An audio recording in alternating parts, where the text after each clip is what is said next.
how it is. And well, what I do when I import it exports from Twitch straight to YouTube, and then I edit in YouTube. So I take off the introduction and I take off the gap in the middle, and then I add chapter markings to it all, and then that's it. Can somebody talk, please? Yeah, that's it. I had the same thing with my stream when I put on YouTube, because I took this copyright free thing that I put the copyright on there saying, yeah, I'm using this music from so and so. Yeah. And it's from a site that says copyright free. It was like, no, you can't have nothing from this because he's claiming copyright on it. Yeah, exactly. I'm like, yeah, not anymore, it's not. Yeah. So I just took it off. Take it off, yeah. Because it's supposed to be free, and but you're able to use it because you are saying, it's copyright. Well, I actually paid for that intro music, and in paying for it, I get Creative Commons. That's right. Over it, and in the UK, I guess. Yeah. Oh, maybe it's just in the UK. So, but anyway, I don't mind. I just edit it off, and then that's it. So my thing is, if for the performing rights, PRS, whatever it is, and paid a yearly fee like you do for your radio, would I still be able to put that on the start of my stream? I wouldn't, would I? Because it'd still be copyrighted to. Yeah. So when I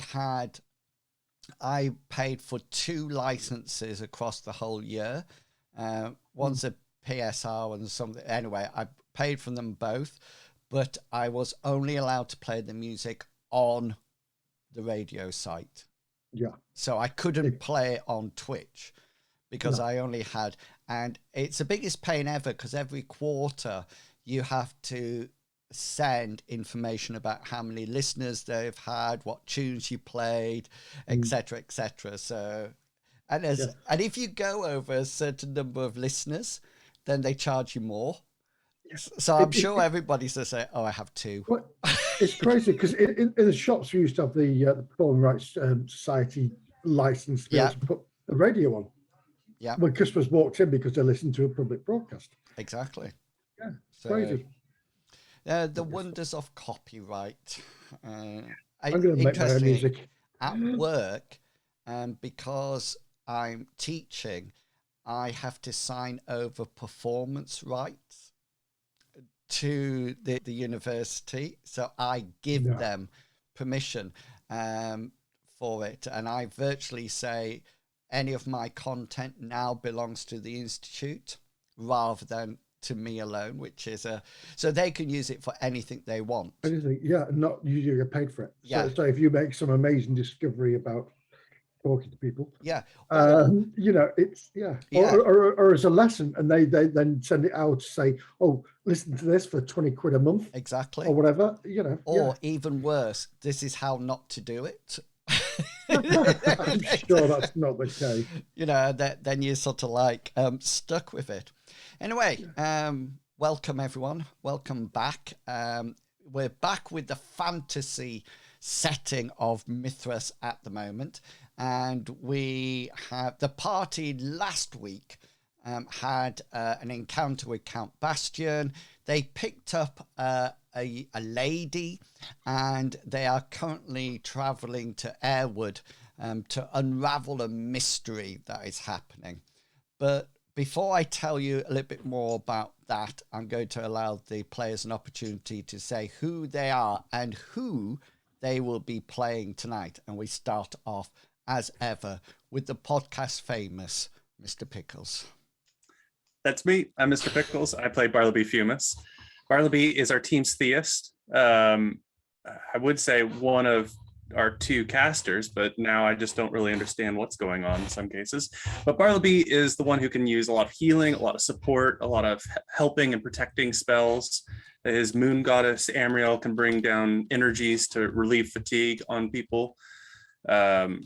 He also has a one prayer that can call Amriel down to stun people, but he doesn't do damage. He doesn't have any damaging capabilities. He carries a club around, but it's mostly for if he gets shoved and trips or something, Bartleby is very clumsy, but he likes to help people. In particular, he's known as the savior of the slums, and he's friends with the guards. That's the only group I think that there are only two groups he brings money to help the people in the slums and to throw parties for guards at the bar.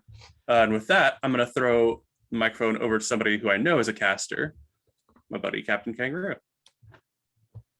Hey guys, apparently I'm the caster, but I'm Captain Kangaroo. I'm playing who am I playing? Cyrus. Cyrus is a spellcaster. He's kind of the go-to guy when it comes to like kicking ass and not asking for names because he didn't care because he already burned you down. But he's a member of the Order of the Phoenix, which is a very fiery bunch who like to drink and have fun and don't care about anyone's feelings. We think, I don't know. Sorry, I just think we're told. It's just interesting that Cyrus is just sort of like corrupting the whole of the Phoenix Order now, you know. We only assume. He's also can handle himself a little bit hand-to-hand combat. He has a big stick that it represents no shortcomings. But from there, he's kind of the go-to guy to kind of ruin things for everybody and make things more difficult when it comes to us getting paid. From there, I'm going to pass the microphone to Medevac. Why, thank you, sir. Yes. Follow that, Medevac. I know. It's so hard. What I can do it. Hi, everybody. I'm Medevac, and I play Hazra Khan. He is the group's go-to forager, hunter, tracker. He's gone on a bit of a journey since he first met with Mr. Bartleby, and before then, Hengist, and when you have brain fart, yes, and Gulliver. Gulliver, thank you. And since then, he's had this distrust of magic, which he does have a passion for. He doesn't like things that he can't explain, in a sense. But recently, unbeknownst to the members of the group, in a sense, that he has got this totem that he's now started talking to.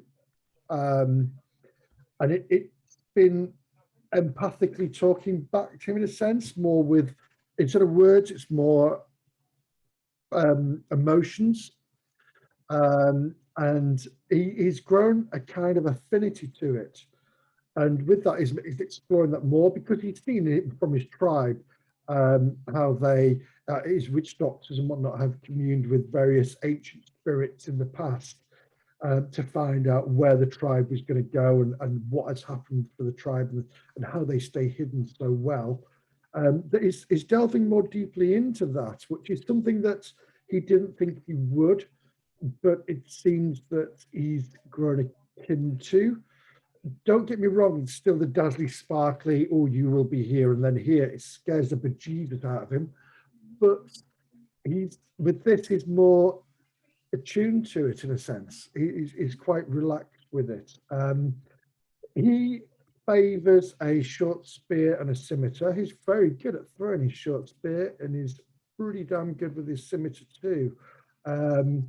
He does have a habit of diving headfirst to protect people, which again is why he has this passion of selfless protector, because he has a few times risked his own life to protect a fellow. And that's how he seems. He seems to, he thinks of himself as a defender of the, I won't say weak, of the helpless, or the, the people who are in danger.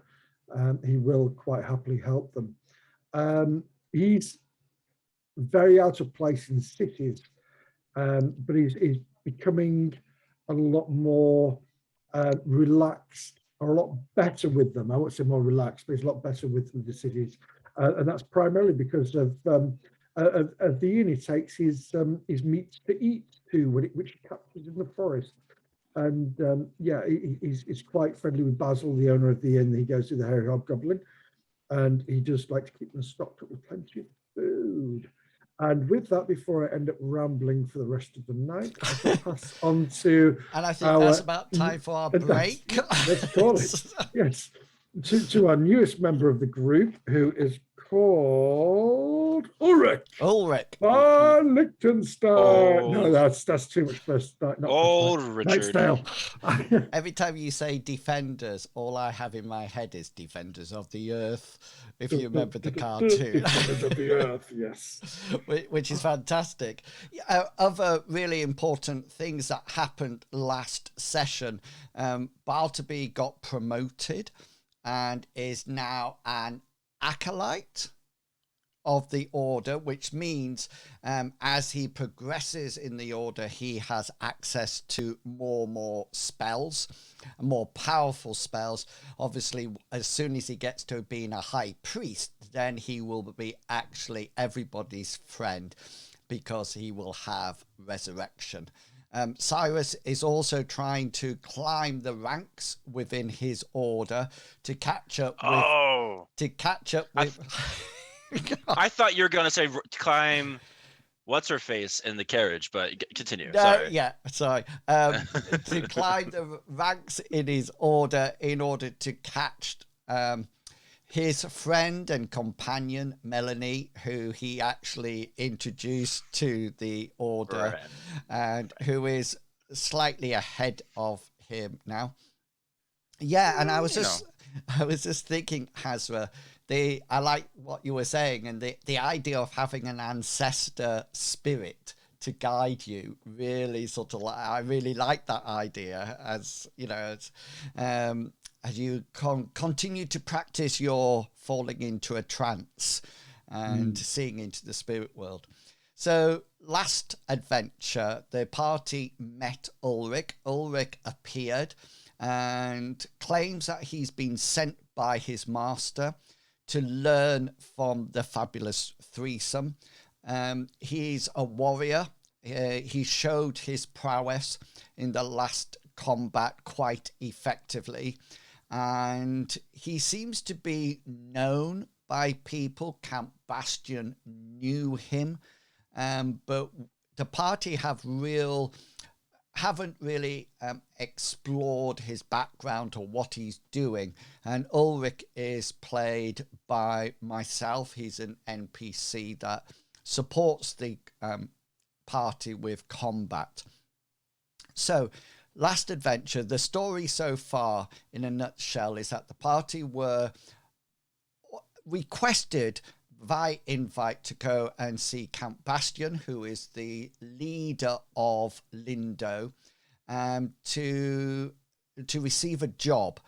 The job is that in a previous adventure, the party were instrumental in promoting a trade agreement between Lindo and a town or village far off to the south called Errwood. I'm just bringing up the map so you can see where we're talking about. And so the party have not been to Errwood before. They've been on the journey there. However, the Errwood provides timber. Count Bastion is trying to build an armada and his most important flagship. So they were sent to see what's happened in Errwood. They're not the first group of people to be sent. Some was sent some time ago and never returned. Count Bastion is not sure what is going on, whether or not there's something on the road to Errwood that is preventing shipments coming through, or whether or not there's something in Errwood itself. So the party set off last adventure and started to travel down the road to Errwood. They have agreed to take along a lady with her guards and servants whose husband went to Errwood in the first group to see what was going on. And they left. They got everything organized.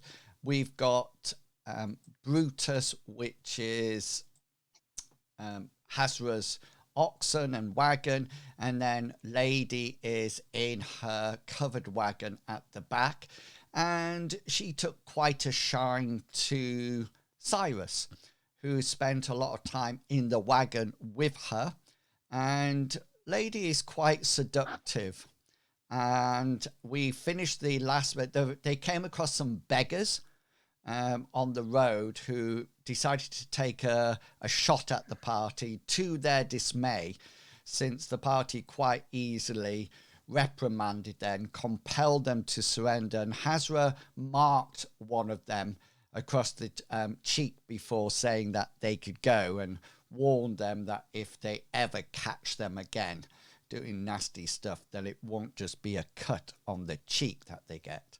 At that point, Cyrus was summoned back to the wagon by the seductive lady, and that's where we faded to black at the last session. I think the time is probably... Did you stop for the night, or were you still traveling in the first day? No, I think we stopped. We were trying to find a camp for the night, weren't we? If memory serves me. Okay. Yeah. So let's start off. So you can do that with your survival skill, Hazra. I think you have survival, don't you?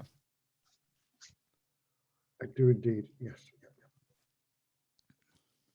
Oh yes, yeah. You can find a nice little spot. Do you want off the road, on the road, some distance? If you tell me where you want it, and then we can create it like that. I'd like it off the road, but not too far off the road. Once we have visual sight of the road, but more with cover as well. Well, I mean, these boulders here would be perfect. Well, I was just about to say, guess what? There's some boulders just like this. How amazing. I mean, we could take watch up on top of the boulders. Yeah.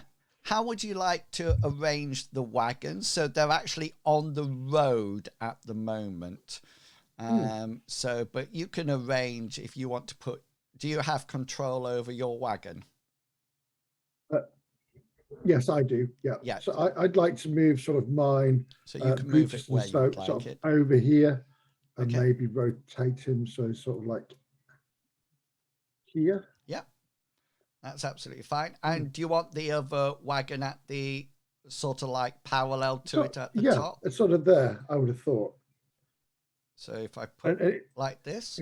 That's right. It's more so we can get it, if need be, we can hitch them up and get away onto the road straight away. Sounds absolutely fantastic. So yeah, you can pop them there. Are we having a campfire? We'll need a campfire, definitely. Okay. Yeah. And that wonder who are you going to ask to start that fire? Yeah, well, just 1 second. I've got a fire coming up.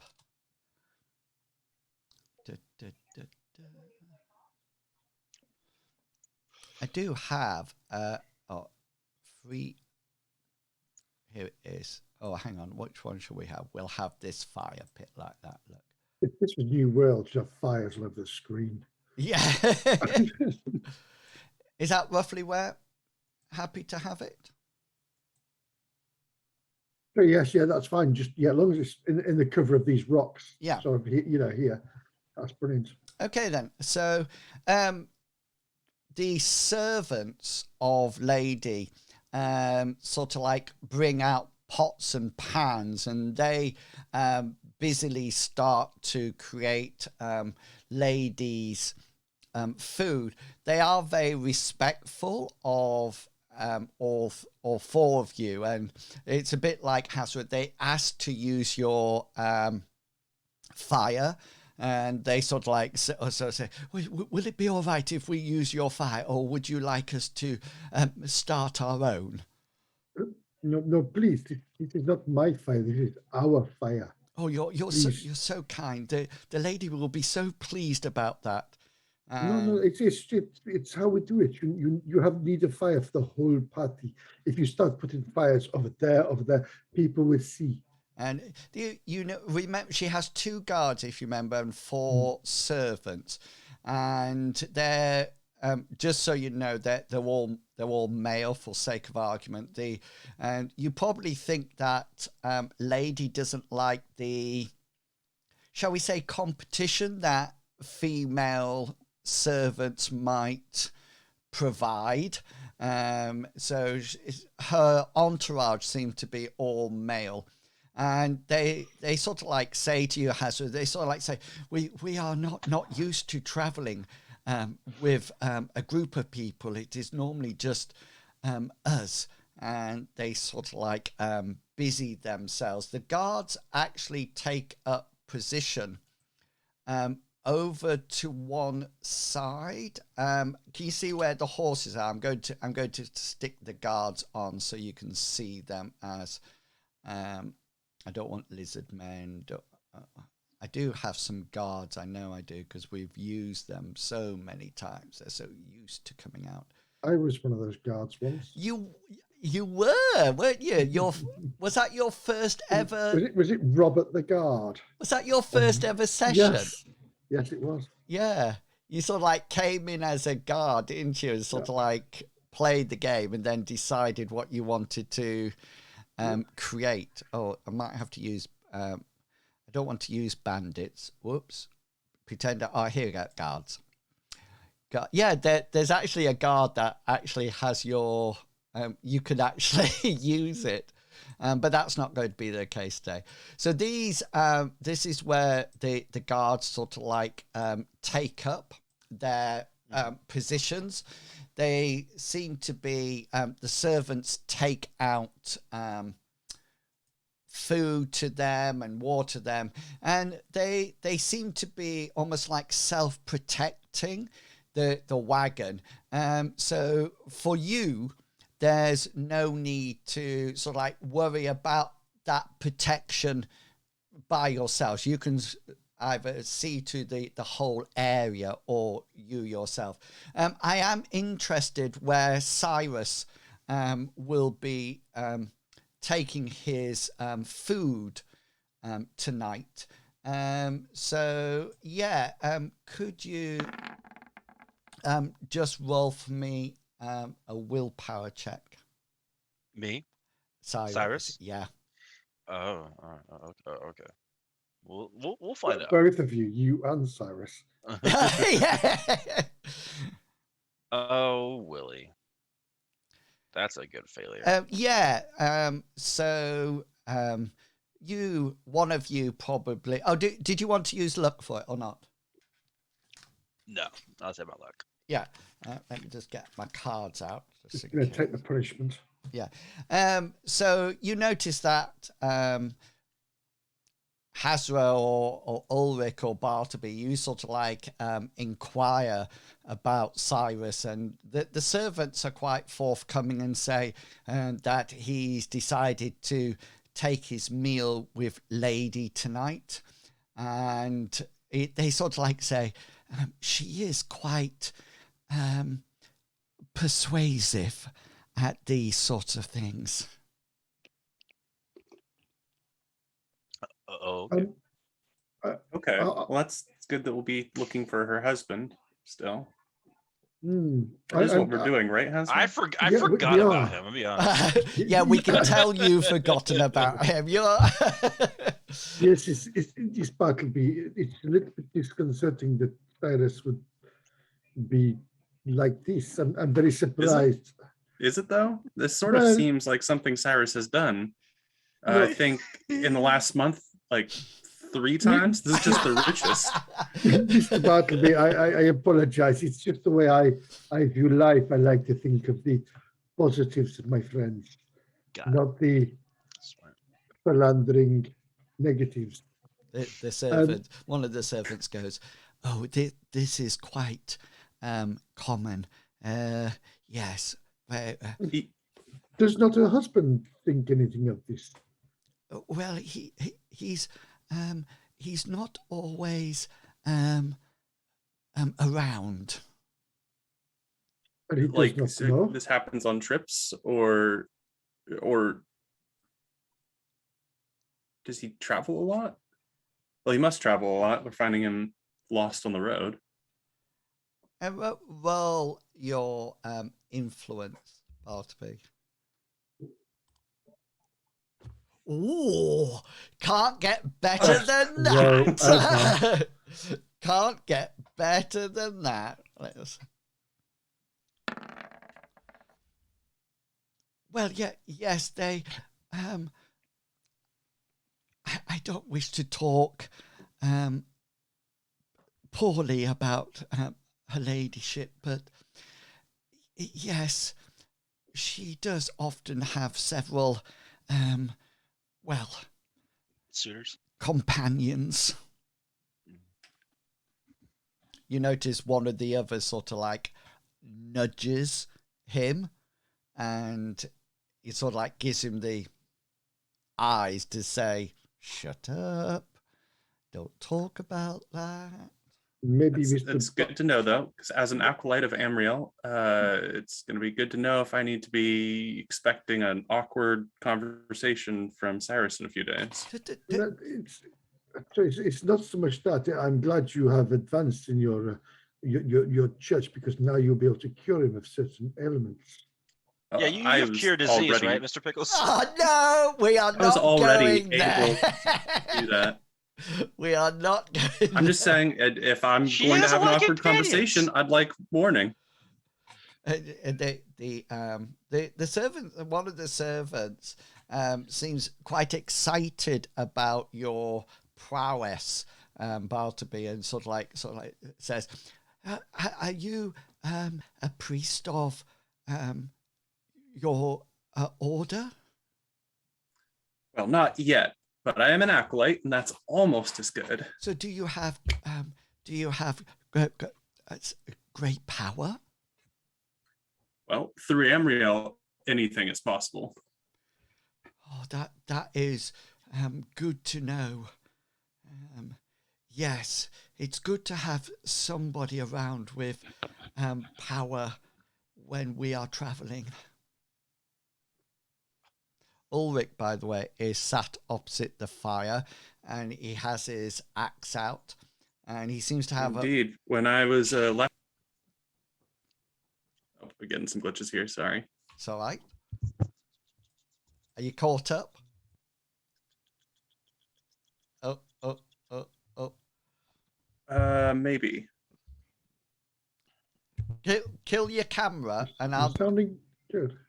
You sounded good. I don't know whether or not you've caught up with frozen again. It's frozen. Right, I'm going to go... Oh, is he? Oh, I thought he was messing around like I am. Hang on, wait for the cat to move when he's not there. There's the cat's in place now. Is that... Mr. Pickles, are you out of the call or are you in the call? I think I'm here. Good, we can hear you. I've immediately put the muscle picture up, so that's absolutely fine. But I just need to swap some cameras around. Mr. Pickles, when you turn on your computer, does it start with "You got mail"? Or... Yeah. Yes. No, it's a long dial tone. Yeah, does it go? Right, we are back. So, oh yeah, I said that Ulrich is sat opposite, and he seems to have his axe out, and he's got what appears to be what you recognise as a whetstone, and he's slowly going round the curved blade of his axe. You notice that he shields to one side. If you remember at the end of last session, he decided that it was more of a case to have this ready rather than to have it on his back. And he seems to be taking notice of the discussion that you're having with the servants, but not engaging with it, and not commenting or acknowledging anything. And the guy who seems to be rather obsessed with your order, Bartleby, sort of like says, can your goddess defend against everything? I'd be hard pressed to find something that she couldn't defend against. And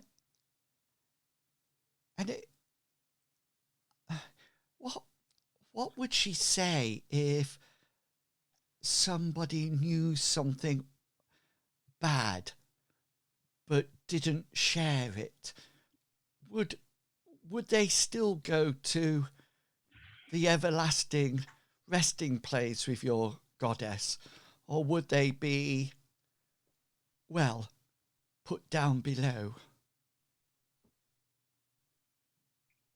Well, the scriptures of Amriel do say that honesty is one of the best choices, because to burden yourselves with lies is counter to helping other people. If telling the truth here will help to save people, then Amriel sees that as a heroic action.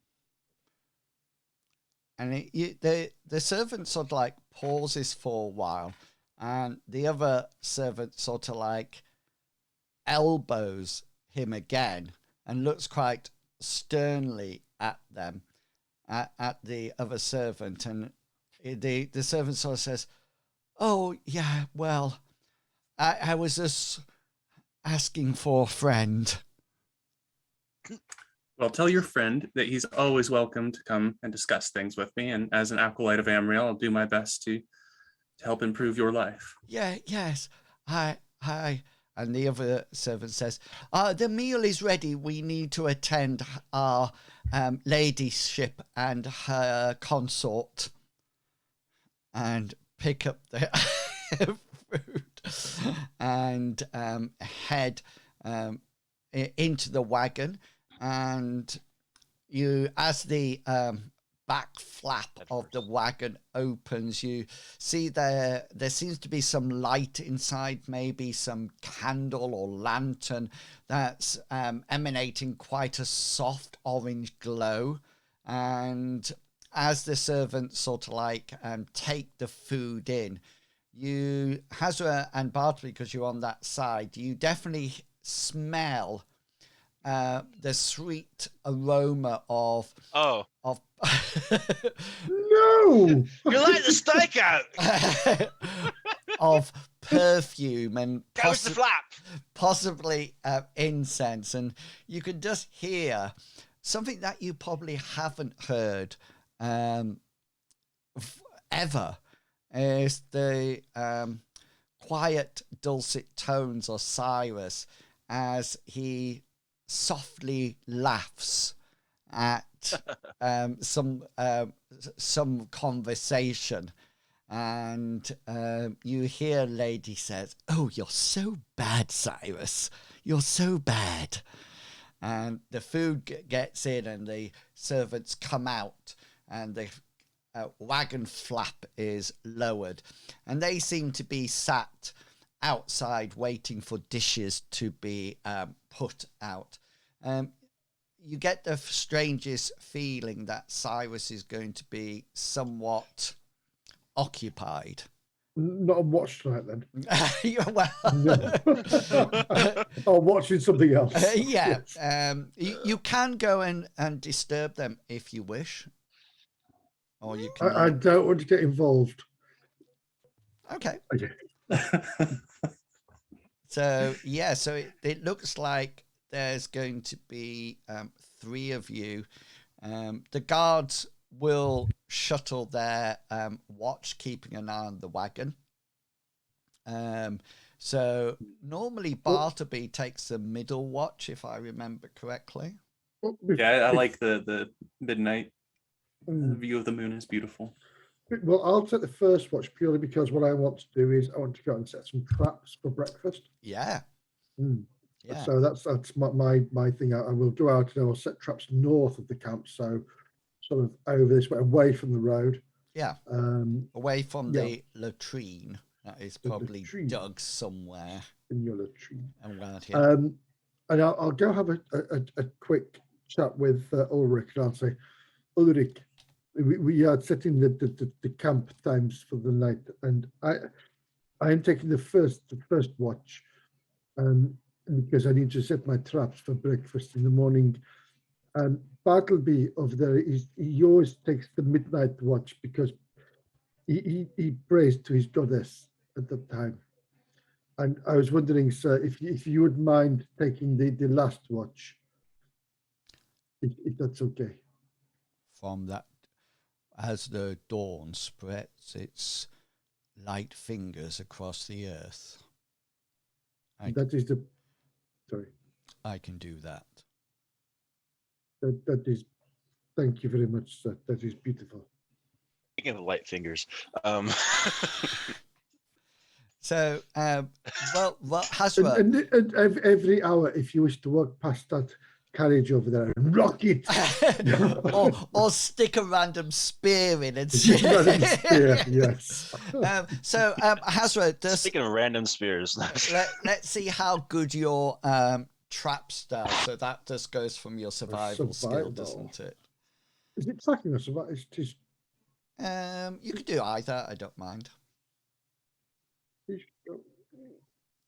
No, tracking can't be. But yeah, when it comes out 26, no, it can't be tracking. No, it must be the other one. I'm trying to think.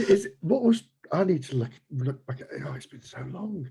I'm going to do survival. It's a lower skill, but I will do survival. Oh, what? No, I want tracking. Okay, then. So you go out and set your traps, and you're going to have a bounty, not only for lunch and breakfast, but probably for a few days. Well, we're feeding love. Yeah, well, or something like it. Yeah, and so you set them, and they'll be ready for you to collect in the morning, and night sort of like falls over the plains, and you've been used to this beforehand, so there's a clear sky, there's stars beaming, and just roll a 1d4, Bartleby. Let's see what the moon is doing at this point. You might want to do... Yep, I did it right. Yeah, so the moon is not full. It's just coming in, it's just waxing in at the moment. So Amriel's light is there, but somewhat shielded by her brother at the moment. And you sort of like, everybody settles down, and you probably keep the fire going, not blazing, but keeping the embers alive, because the night's somewhat chilly, but not freezing cold. And your Hazra, could you, on your watch, can you just roll for me a perception check? Yeah, so you settle back into your watch. Whereabouts would you like to be? There was some talk about being on top of the rock. Is that where you would like to be? Yeah, I myself would like to be in the middle of the two wagons up here. Okay. So yeah, pop yourself up there. Yeah. And, darkness falls, the sun sinks, and everything seems to be at rest. You notice that one of the guards nearest to you, is awake and is stood up with his spear out as well, while the other one is asleep on the other side of the horses there. And you sort of like keep an eye out across the plains in all directions. You're quite used to, making sure you listen and hear things from far away. And quite strangely, there seems to be very little animal noise at all, no insects at all. And it seems you almost like get a bit unsettled by the lack of noise. And just as you start listening more closely, you hear the faint giggles coming from the wagon. Yeah, as will then, when he hears that, he will have a knowing nod. Yeah, and you've never heard Cyrus giggle ever, I think. But it's like a small child. Yeah. There seems to be conversation, you can hear the odd word emanating from the wagon, but Cyrus seems to be completely involved in the discussion. And every now and again, you hear Lady goes, "Oh, Cyrus, stop, please, stop," like this. And apart from that, nothing happens on your watch at all, apart from what you heard in the wagon. The guard is there. Is there anything that you want to ask the guard while you're up, or are you happy just to go into your end of your watch? That's the reason Watch is a very solitary person. The guards really, apart from helping out, have really nothing to do with his purpose here.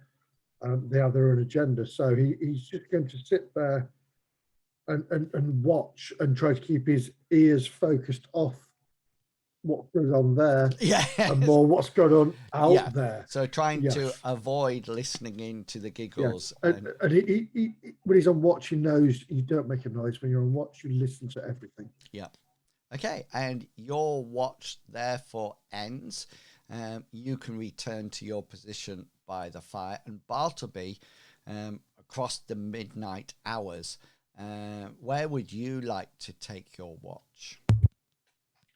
I'm not as athletic as Hazard, so I'm not climbing up on those rocks. But I'll sort of be around here on the north side for a good portion, and I might quietly go to the other side of the rocks and like look up and down the road for another part. Okay. Kind of split my time between the two, I guess. Yeah. Your devotion pool will be full, I'm assuming, at this point. You haven't used any of it yet, have you? No, I've only used 2 prayers. Yeah. Which are for my magic points. Yeah. So that your magic points will return through your sleep.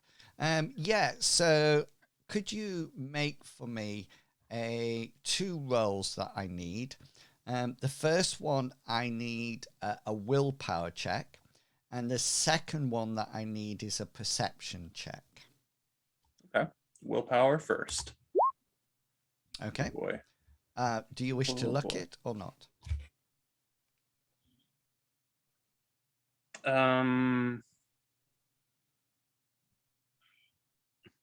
Yes, I'll look this one. Okay. Which should just make it 26. 26, yeah. And perception. Okay. Not locking perception. Yeah, no.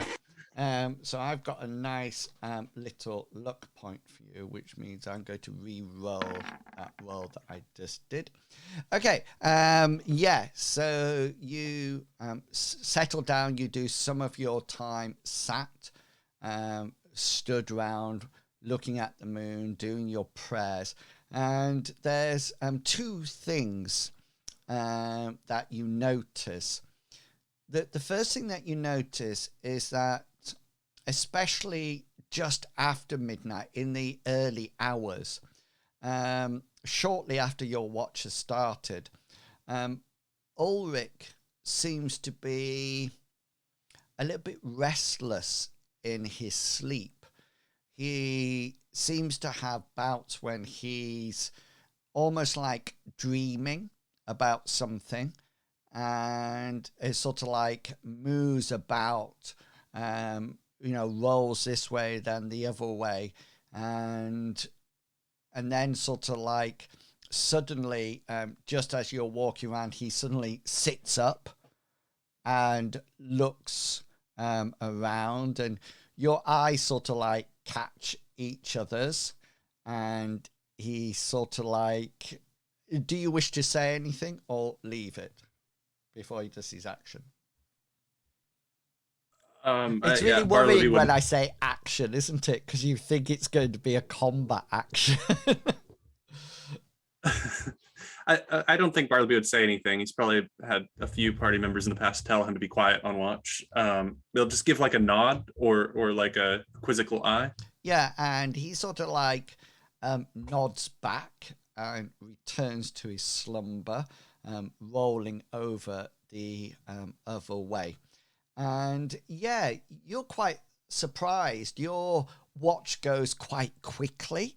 You've got in the dead of night, which you prefer, but it's quite strange that it's gone so quickly. And you sort of like think, wow, that was a nice, quick one. That was really good. And before you know it, it's time to wake up Ulrich, and Ulrich takes his watch, as always. And you all sort of like settle down, and before you know it, the sun is rising, and Ulrich is waking each and every one of you. And you seem quite happy. Everything seems to be going well. But there is something that you notice. You notice that Cyrus is actually no longer in the wagon. He's actually asleep by the boulder. And when Ulrich wakes you up, he sort of like Ulrich sort of like points to Cyrus, who seems to be curled up, quite warm and fuzzy, and seems to have a faint smile on his face, which is something that you've not normally seen. Activities are starting. Servants are coming out the wagon, or from underneath the wagon where they sleep. It's an opportunity if you wish to quiz Cyrus about anything.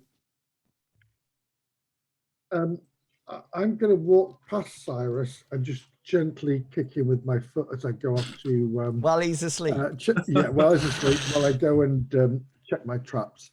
Well, we've all had a watch tonight, and he's been playing. Yeah. It's a little...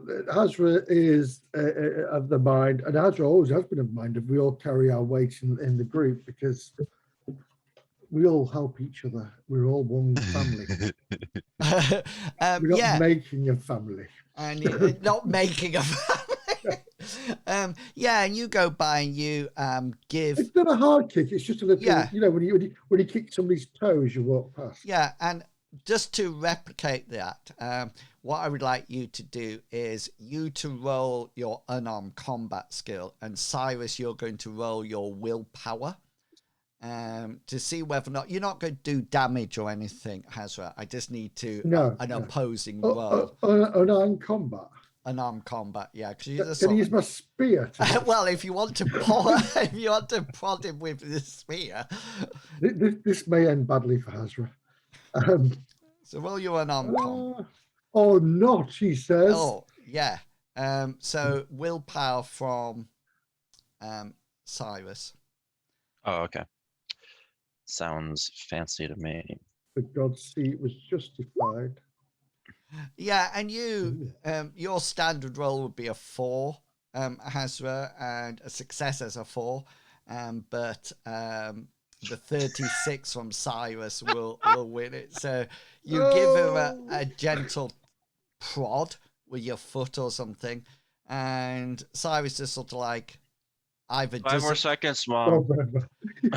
he either doesn't move at all or just rolls over away from it. And you sort of like go out to check your traps. And Hazra, it's when you are returning that you notice something. And you notice something as you return to the east of the camp. In a certain position, and I'll draw on where here, as you're sort of like coming back, and it's out of sight from anybody in the camp. Not even the guards at the front could see it where it is, but there seems to be a huddle, a fetus position body there, it seems to be curled up, and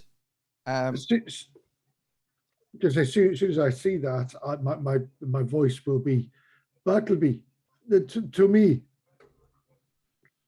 Yeah. And I will being move summoned. over.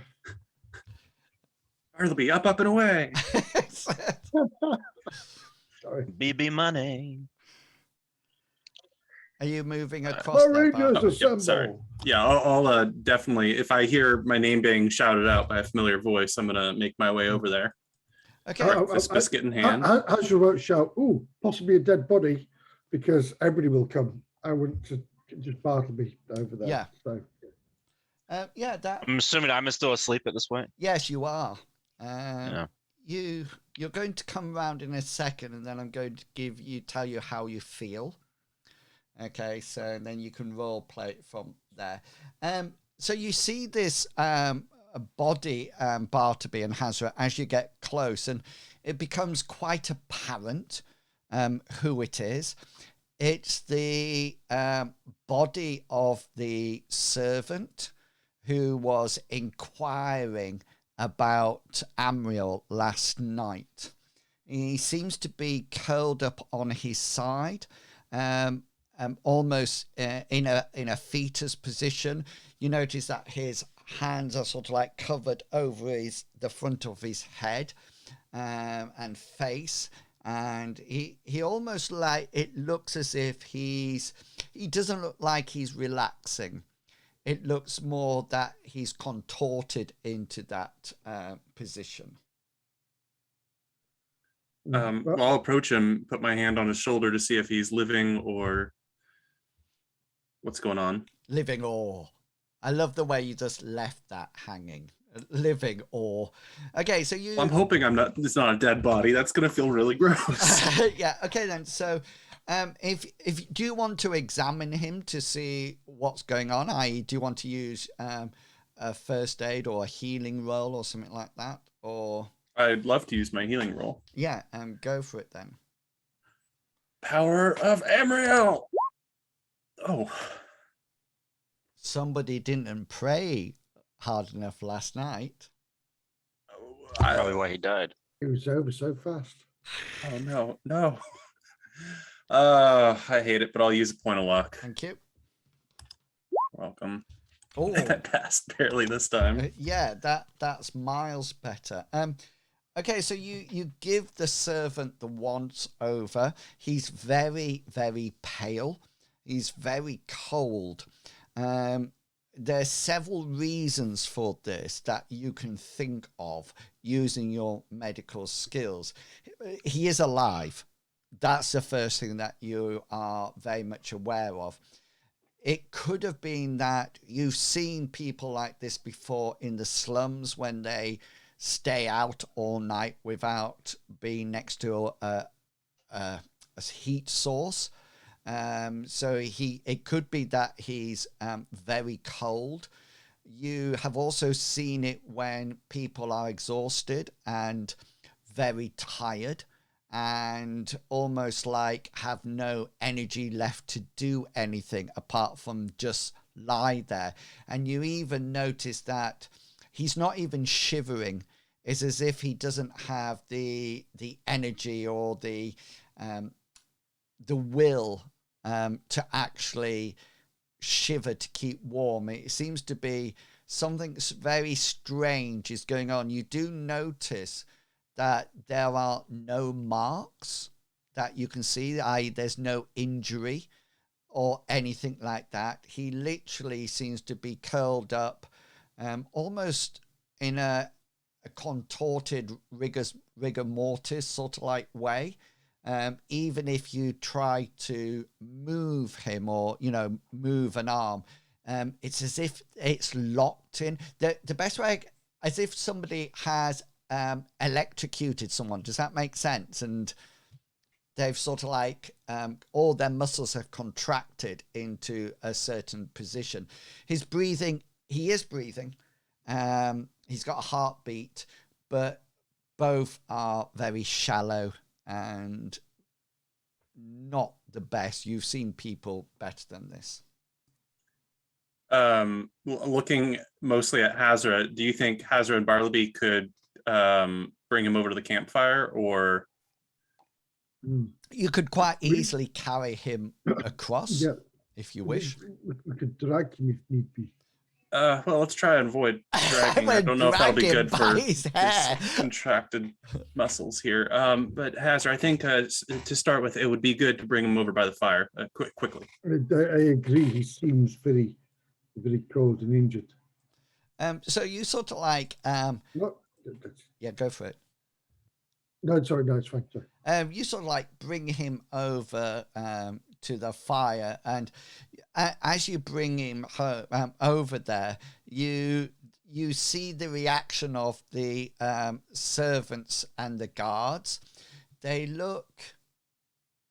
don't look shocked. You're not to roll an insight roll, Bartleby and Hazra.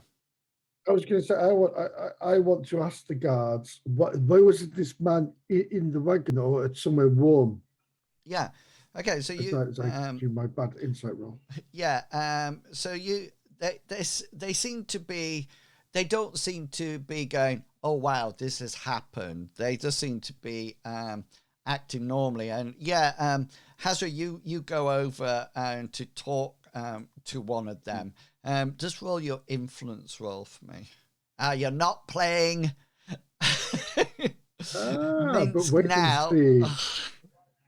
Oh no, I'm not. Well, no. I've got one here. If you want me to use it. No, don't worry. I'm not going to use a point of luck. I'm gonna take it out Hazra Wood. He's going to say something to these guards who are from the city. And he'll try to put across that why was this man sleeping by the fire? Why was he sleeping by the rock over there? Yeah. And he's going to explain all this, and he will expect to get his usual reaction. Yeah, and you get a reaction in the sense that they are answering the question, but you can't persuade them to give more information or anything like that. No. And basically what they sort of like say is the servants sleep underneath the wagon, and you my internet connection is unstable. I thought that was me for a moment. Do you know what? I'm going to check that from last time we played, because it's about the same time. It's always the same time. I don't know what it is at all. Do you know, Chugglewogo showed me a new thing that a new service that is a bit like Zoom, but you don't have to keep cropping and rearranging things. And if somebody leaves the meeting, it keeps everybody in the same space. Oh. Yeah. So you actually capture... Is it called Skype? No. MSN. That's like someone's mentioning in MySpace. That shows your age instantly. So it's a bit like each person is in their separate window. Well, we've got everybody in the same window in the team call, if that makes sense. So in this thing, if somebody leaves, then it's just their window that's closed and not everybody. I'm going to look into it. So they sort of like say that they sort of like they sleep underneath the wagon, they have blankets, etc. And Hazra, you saw that before they went to, you started on your watch, that they were quite happily, all four of them, underneath the wagon. The other servants, Bartleby, as you bring him close to it, it's as if they know what to do, and they cover him with another blanket, and they're sort of like rubbing his arms as if to get the flow of blood going. And they sort of like, they're encouraging, saying things like, come on, you can do it. Come on. This is what you need. Just come on. You know, and they seem to be trying to warm him up rather than anything. And at this point that Cyrus wakes up, Cyrus, you've got a bit of a headache. You don't feel hungover, but you're not 100%, but you may have been. Cyrus has probably experienced something like this before. You think it's probably some kind of narcotic that you've been given, and your head is pounding, and you got slightly blurred vision from it. Just to let you know, for the foreseeable future, but just check with me so when you next do your action, but most of your things will be hard skill level roll, but next time you go and do a skill, just check with me and I'll tell you whether or not it's worn off or not. And you sort of like come round and see the scene. Bartleby, is there anything you would like to do? Yes, I'd like to show the power of Amriel by using one of my prayers. I was trying to decide which one would be actually effective, because my first thought was to use the vigor to pump energy and life, but I don't know if that would exactly warm somebody up. In which case there's also the heal, which, I mean, that says cold, but that's a cold. I'm going to try vigor, I think. Okay. Just see if that works. The energy of Amriel. Vigor's just folk magic, isn't it? Yeah. Yeah. So you sort of like pray over him, and you definitely get the feeling as you're praying and trying to infuse him with energy that it seems to be, he doesn't seem to be tired as you know it. There's definitely, it's not fatigue that you've seen before, and so the vigor spell actually has no effect. And one of the other servants says, "It's all right. You don't need to do anything. We know what to do. We know what to do." Does this happen often? Well, we let's just say we've seen it before. How many times? We really need to concentrate on getting him better, and the lady will want her breakfast pretty soon. And they sort of like busy themselves. You can pursue it if you wish, but you will need to roll an influence to convince them.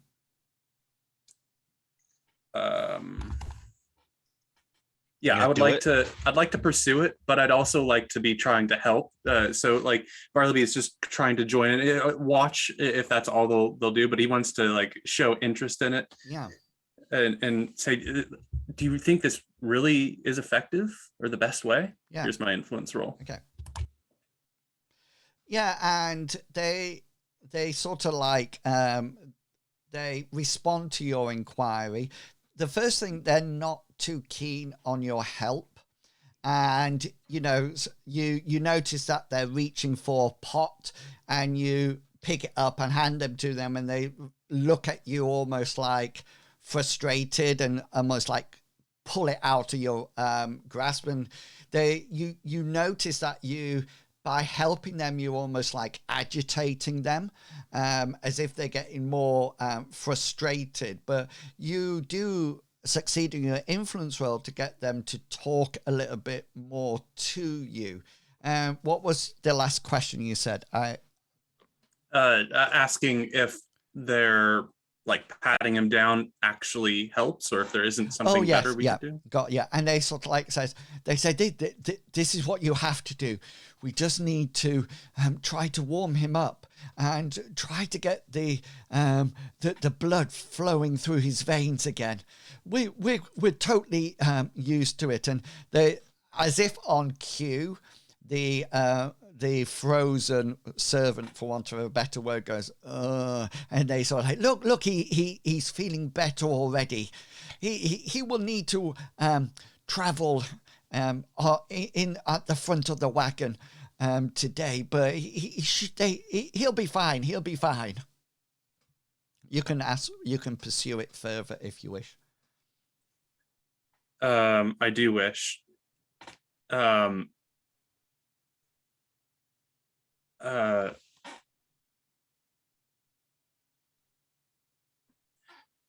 just trying to think of how to word my question properly. Just say it. Just say it. What do you think would cause him to do this? Oh no, it's all right. It happens to us all. Yeah, we've seen this a number of times. We don't really know what causes it, but we're just pleased that after a while we recover, and everything is absolutely fine. We recover? Oh, has this happened to the rest of you? Yes. It often happens to us all, individually, of course, not all the time. And anything else you want to ask them?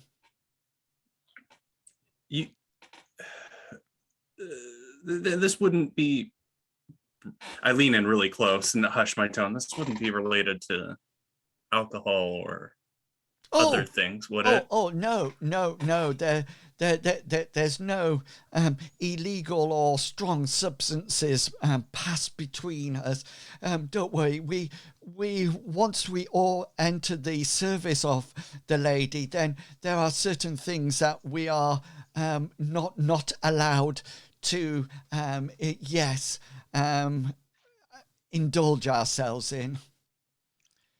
And this is the point where am I hearing this conversation or no? Am I close enough? I'm just coming to you. So okay, as they come back to the campfire and they sort of like warming him up, and this happens, you come round, Cyrus, and you sort of like come round, and then there's a voice behind you as you wake up, and Ulrich is stood there.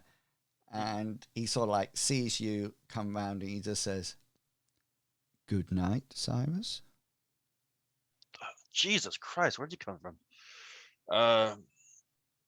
No, my head is pounding. Do you got anything like that can fix that? You got like potions or whatever in that tin can of yours? I would need to know what you have taken to aid you. Booze? Is booze a good enough answer? I don't know. He comes close to you and sniffs. Let me just he has a certain skill that he can use. Is it sniffing prognosis? It is. The scent of a woman. Here we go. Oh, good. Oh, okay. Well, success, I guess. He says, "That is not alcohol. Master Cyrus, you have been drugged." Like, I don't remember much. You think I drugged myself on purpose? Won't be the first time. I do not know. All I know is that when I woke for my watch, there you lay. You got anything that could kind of kill this hangover right here? I would strongly recommend fresh water and some heartily deep breaths. Thanks, Doctor. Jesus Christ, really? I'm going to approach one of the servants. I'm assuming all the servants are probably around. So there's four of them. One's comatose at the moment. One's rubbing him, and the other two are sort of like making the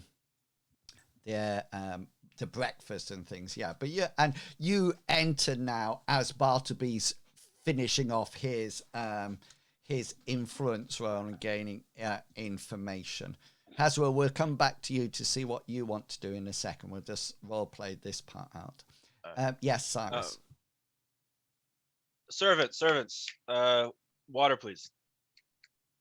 And they sort of like look at you, and they sort of like eye you up and down and say, "Hey, I'm sorry, sir. We are not your servants. We serve the lady." I'm gonna glare at the one that just said that. I said, "Water now." And is there an intimidation roll? it comes under influence. It's the same sort of. Well, intimidation is a professional skill. Is it? Okay. Yeah. So you would roll. I'll do an influence roll. Yeah. We'll see. Yeah. Yeah, and you sort of like turn to them and say, "Water," and at that point you hear the soft dulcet tones of the lady as she steps out of the wagon, and she sort of like looks at you and says, "Cyrus, don't be a swine. We really do not need this first thing in the morning." Oh, sorry. Just a little hungover. Yes, well, I did warn you not to take it. I mean, come off it. I warned you how powerful it was. I warned you that nobody should ever take it and where I'd gained it from. And yet you were so, shall we say, domineering about it. And, I mean, you virtually snatched the metal box from my hand and buried your head in it. It's not the first time I buried my head into a box. Yes, so I've heard. You talk rather loudly in your sleep. Yes, that was probably the second disappointment of the night. This is this is probably where I look down and see that contorted servant. What's this? I look down. Bartleby, did you give one of your sermons again? This man looks like he's almost dead from boredom. Barley's just going to shoot an annoyed glare at Cyrus and get back to making sure this fellow is recovering. Yeah. Go for it. All right. Where's Hazra?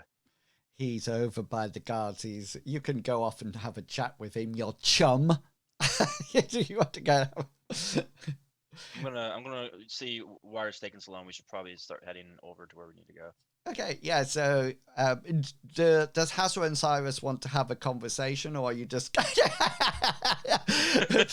So as Cyrus approaches, it's a bit like a Benny Hill show. Hazra Is it auto conversation? Is it important role play that we need, or just chatting to each other? Chatting each other, but mostly just figuring out, hey, we should probably start leaving because we got a big trip to go. I think the most important thing at the moment, Cyrus, is to make sure this servant man here is well and fit to travel. These guards, they don't seem to know anything, or they've told me that they know nothing about where these things happen, is pretty much what they said. But Hazra is then going to, Cyrus, you've had a busy night. Why don't you get a couple of blankets and go on the back of Brutus and maybe have a... On the back of Brutus?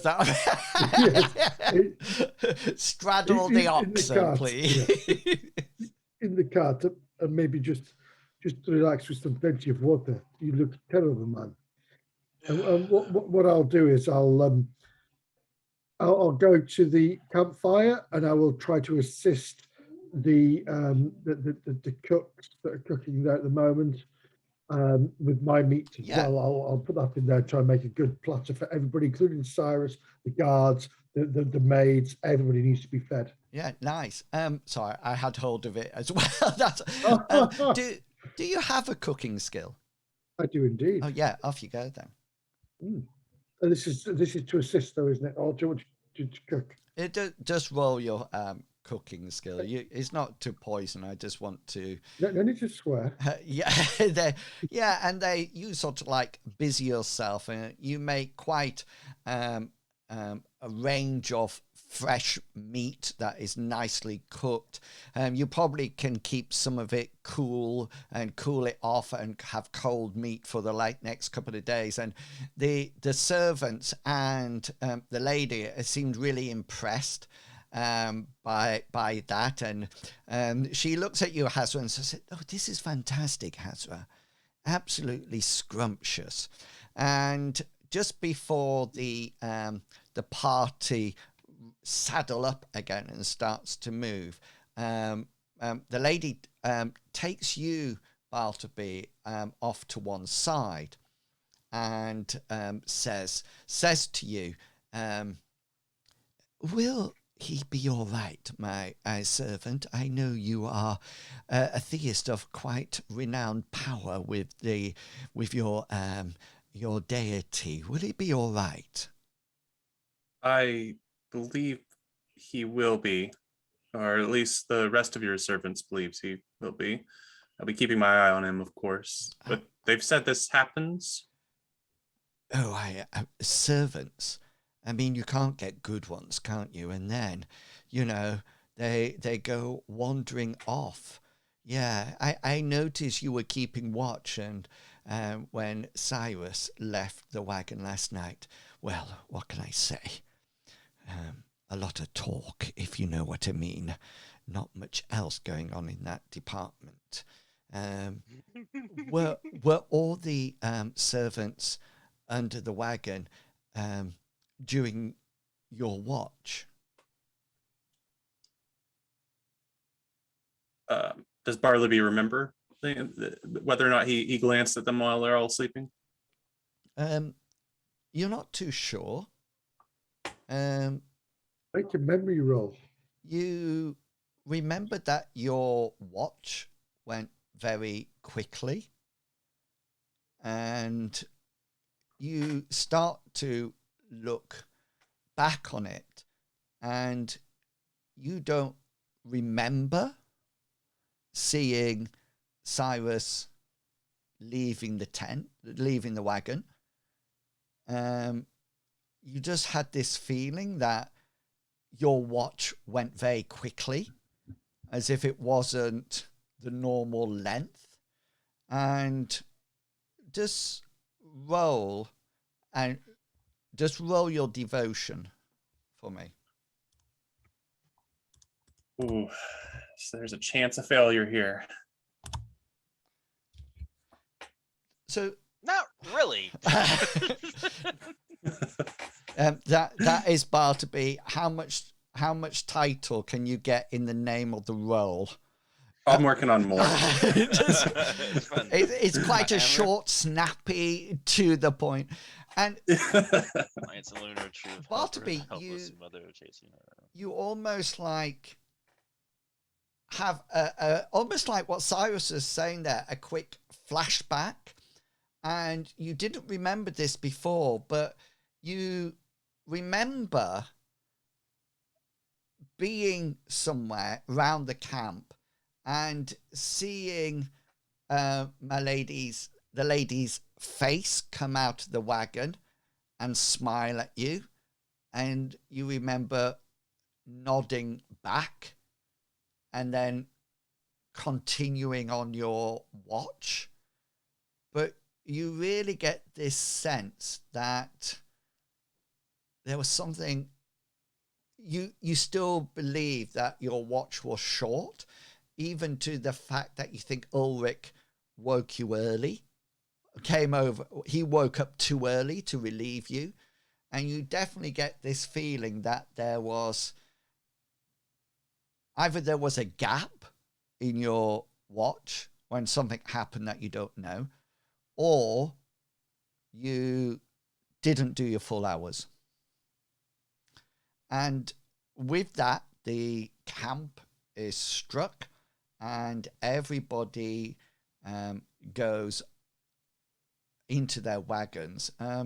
Lady asks Hazra in a very polite and friendly manner whether or not the servant may ride in the back of your wagon. That I actually wanted that to happen with my blankets and things. Yeah. Cyrus will be in there too, just to take his legs. Yes, he says, well, I'm road.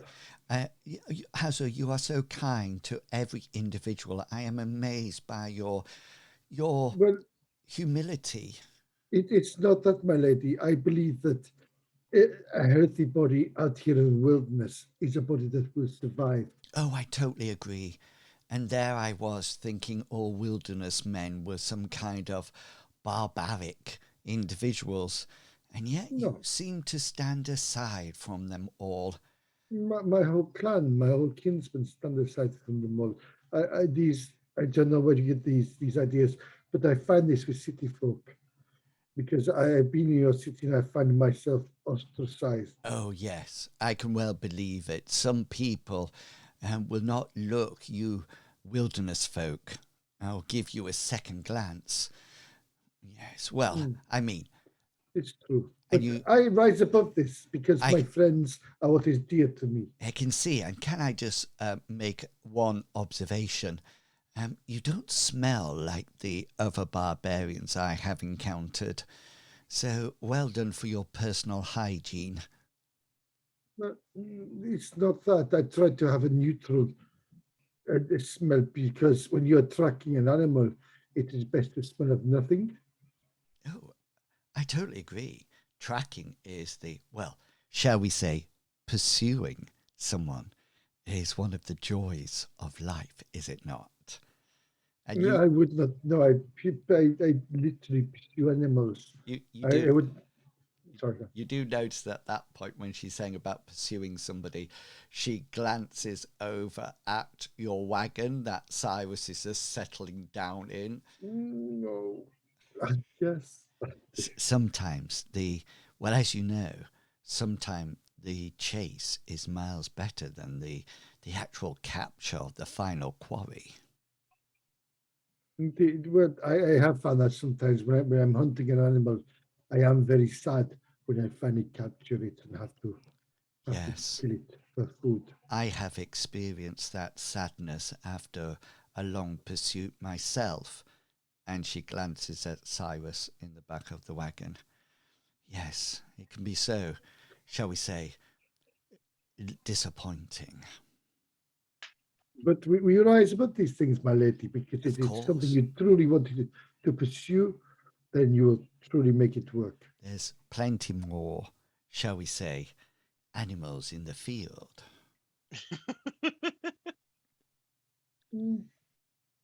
Well, possibly, my lady. And with that, he'll bow his head, and he'll say, I beg my leave, my lady. I need to make ready my oxen and cart. Of course. I have been honoured by your conversation, Hazra.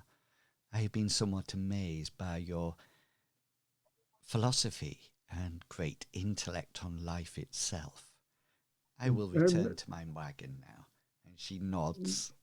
Bless you, thank you. Turns and as she moves away, she slightly rocks her hips backwards and forwards as she climbs into the wagon, and the slit of her skirt shows a little bit more thigh than a chicken thigh that you're normally used to.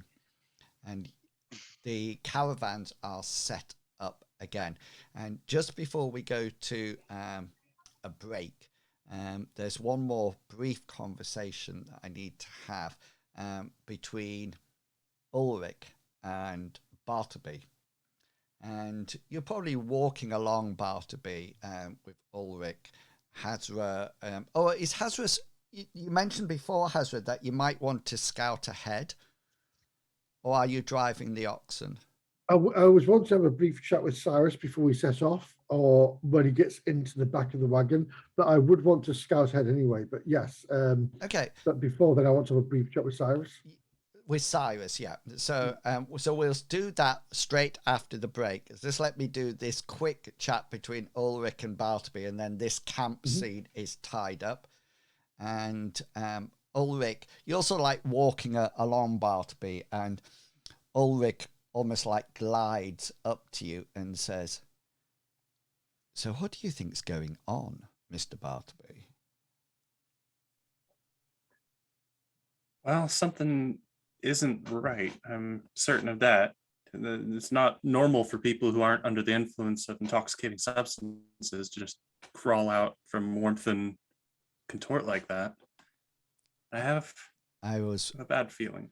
I was completely concerned about Hazra when I took over my watch from you. He seemed to be outside the wagon and lying down, and he has woken with the most unbelievable head. Well, did he say anything to you as he left the wagon last night? Hazra? Cyrus, sorry.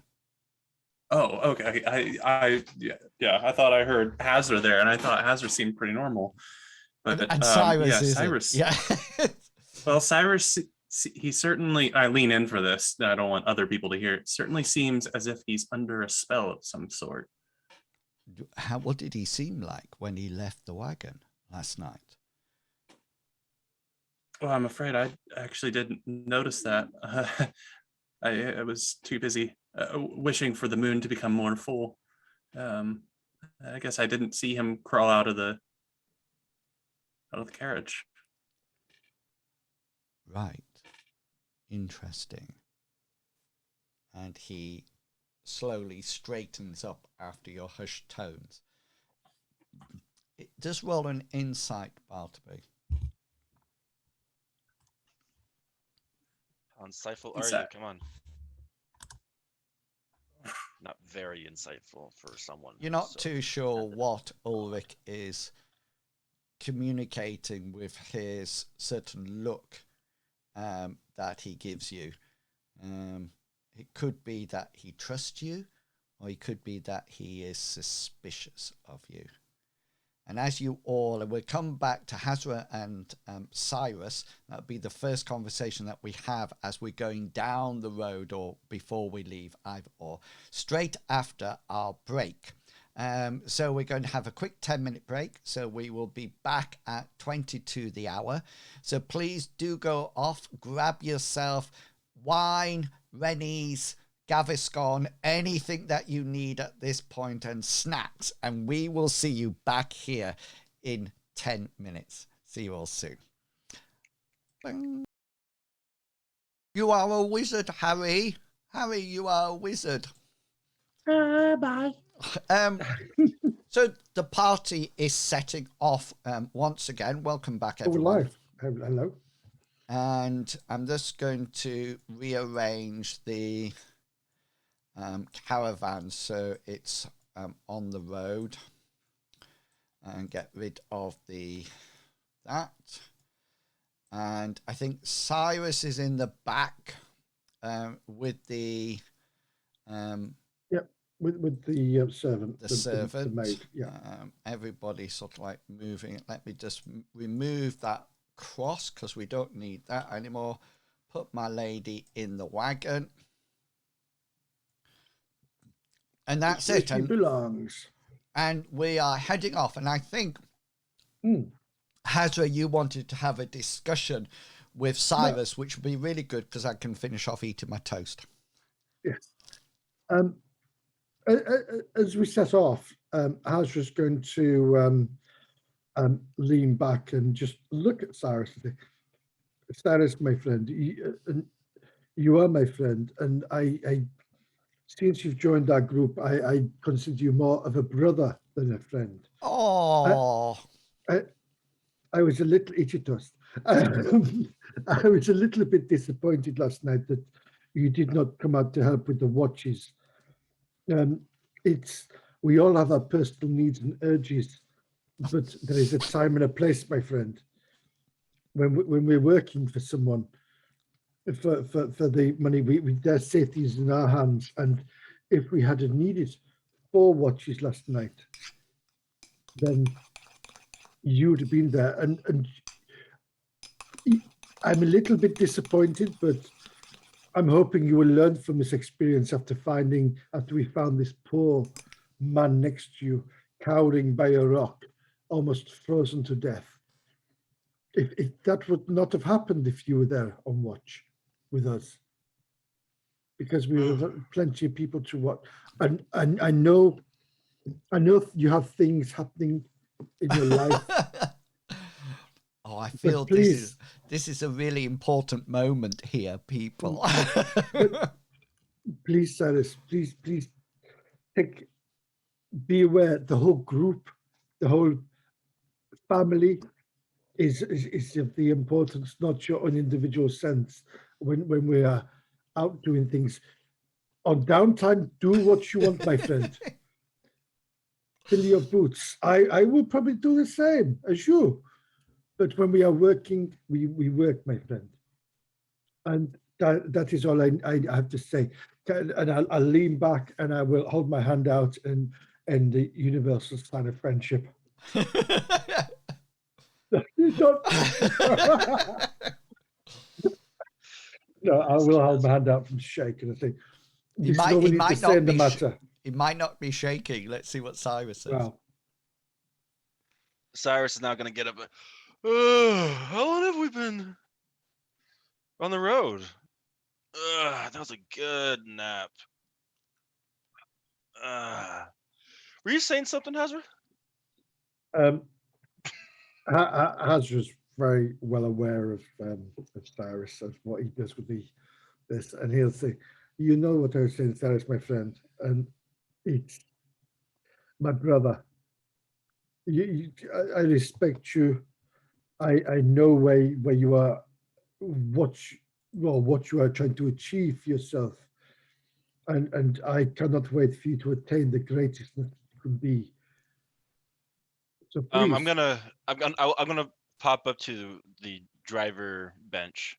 I'm gonna slap Hadra's back and like, yeah, I'm sorry about that, buddy. Something came up over me. I don't know what it was. Could have been my ego. Could have been my other ego. The alcohol. Your little stallion wanted to go play. I understand this. Yeah. Your little stallion, did you say? But please, next time, my friend, if we are working, we are working. Wait until we are finished. If she's worth it, wait. If it's just a dalliance, we have inns back in Lindo. You can go to that have these ladies. Yeah, but none of them are ladies. It's different. For the right kind of coinage, it could be your lady. Yeah, be a lady but tonight. This one you don't have to pay. Okay, never mind. It's fine. Cyrus, just so you know, you don't know what happened. You're not aware that anything happened last night in that wagon. You have no memory. You remember sat with her. You don't even remember taking any narcotics or anything. Yeah, but I really like that moment between Hazra and Cyrus. I thought Cyrus was going to lose his only friend in one fair. I'm not his only friend. Cyrus has lots of friends. They're on other continents. No. Cyrus will always be a brother to this group and to me especially, because Hazra feels he's a kindred spirit. I'm from the Wilderlands. He's from the cities, in a sense, and we were two people that have lost our families. And I don't want to see Cyrus go off the tracks. Hazra is hoping that Cyrus will become a very valued member of this family, that we can do great things together and help many people. What a wonderful... Bore many people. I got a lump in my throat. Yes. No, Okay. But please, and again, I will lean across and I'll embrace him and say, Cyrus, tomorrow night's another night. We improve from this. We do better we learn, we move forward, we protect the people we are working for. Nice. And that lovely brotherhood moment passes between Hazra and Cyrus as the caravan goes and continues to go on. Bartleby, you check on the servant every now and again, just as the other servants do. And although he is slightly warmer, he's still in his contorted position. His breathing is still quite shallow. His heart rate is quite irregular and low.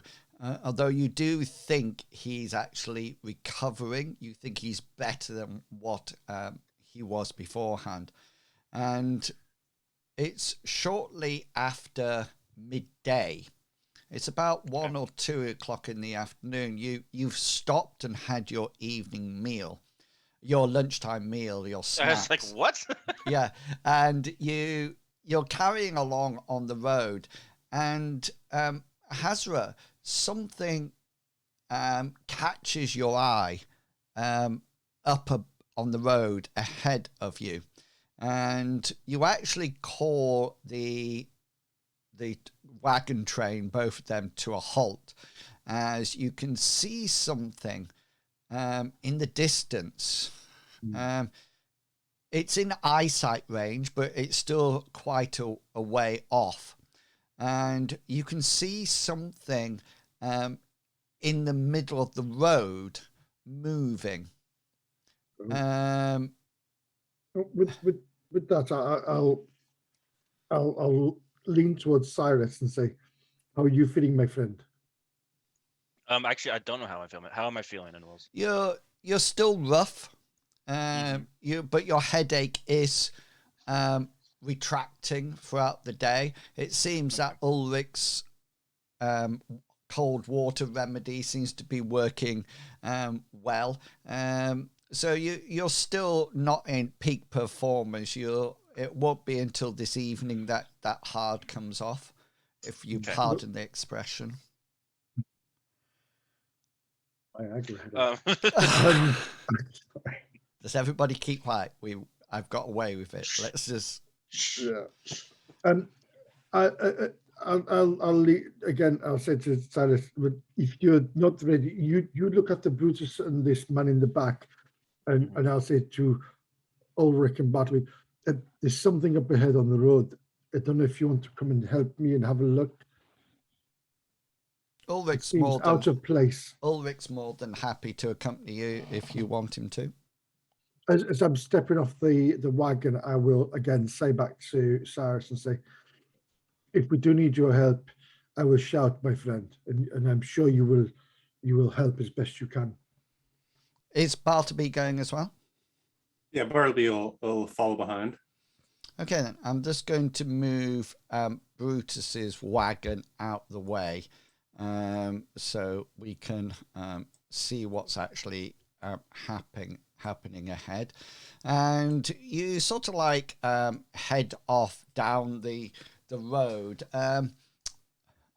Hazra, make a perception check. Your perception check will be standard. You're used to this sort of like area. Bartleby and your Ulrich, ours will be a hard perception check. And I'm looking for successes mean more information, if anything else. Ulrich's got his helmet on, so he can't see a thing. I thought I clicked it, but I didn't. Would mine be like formidable? You can you can't see anything at all. I'm not even a lot of tall grass. And you sort of like as you get closer, Hazra, and Bartleby, you don't see it, but Hazra does. As you get closer and closer, there seems to be, for want of a better word, it looks like a hand and an arm, sort of like down to the elbow.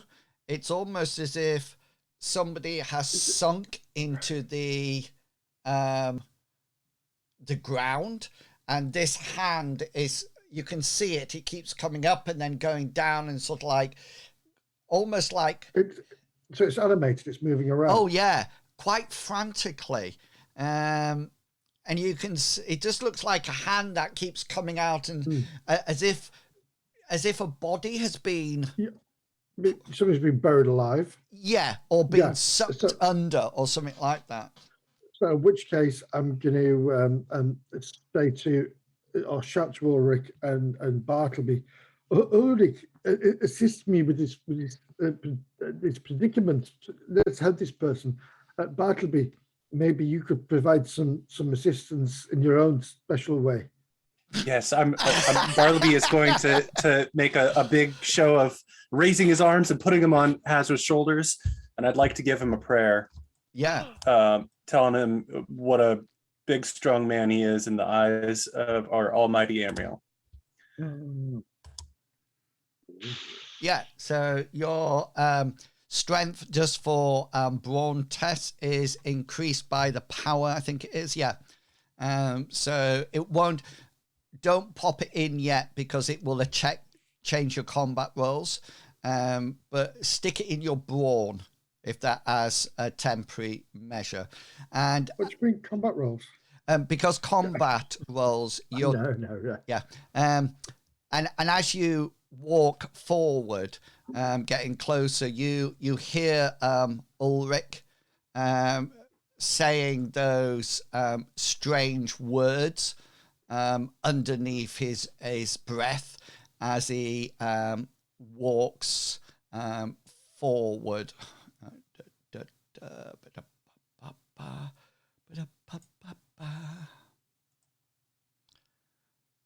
Oh, hang on, that's not the roll I need. This is the roll I need. Yeah, and he sort of like mutters them as he goes along. He's actually, just so you know, he's going to use one of his 3 luck points to roll it again to see whether or not he can get it to happen. Wait, if he's using a luck point, does that mean you're giving yourself a luck point from yourself? Yeah. It's like inwils' secret luck point stash. My head hurts. Yeah. So if I ever want to luck point, I'll just get Ulrich to do it. Yeah. Or try your worst possible skill so you automatically fail. Or I'm quite happy to say that his luck points don't affect me. I'm quite happy to say that if you would prefer, if you would feel better. It feels funnier if you do get points. Okay, then I won't. Who's dying now? No, I meant that sounds like fun.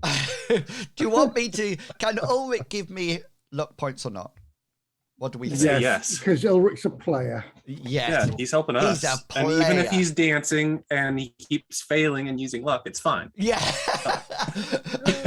Yeah, what is his dance? I just assumed he's not a professional.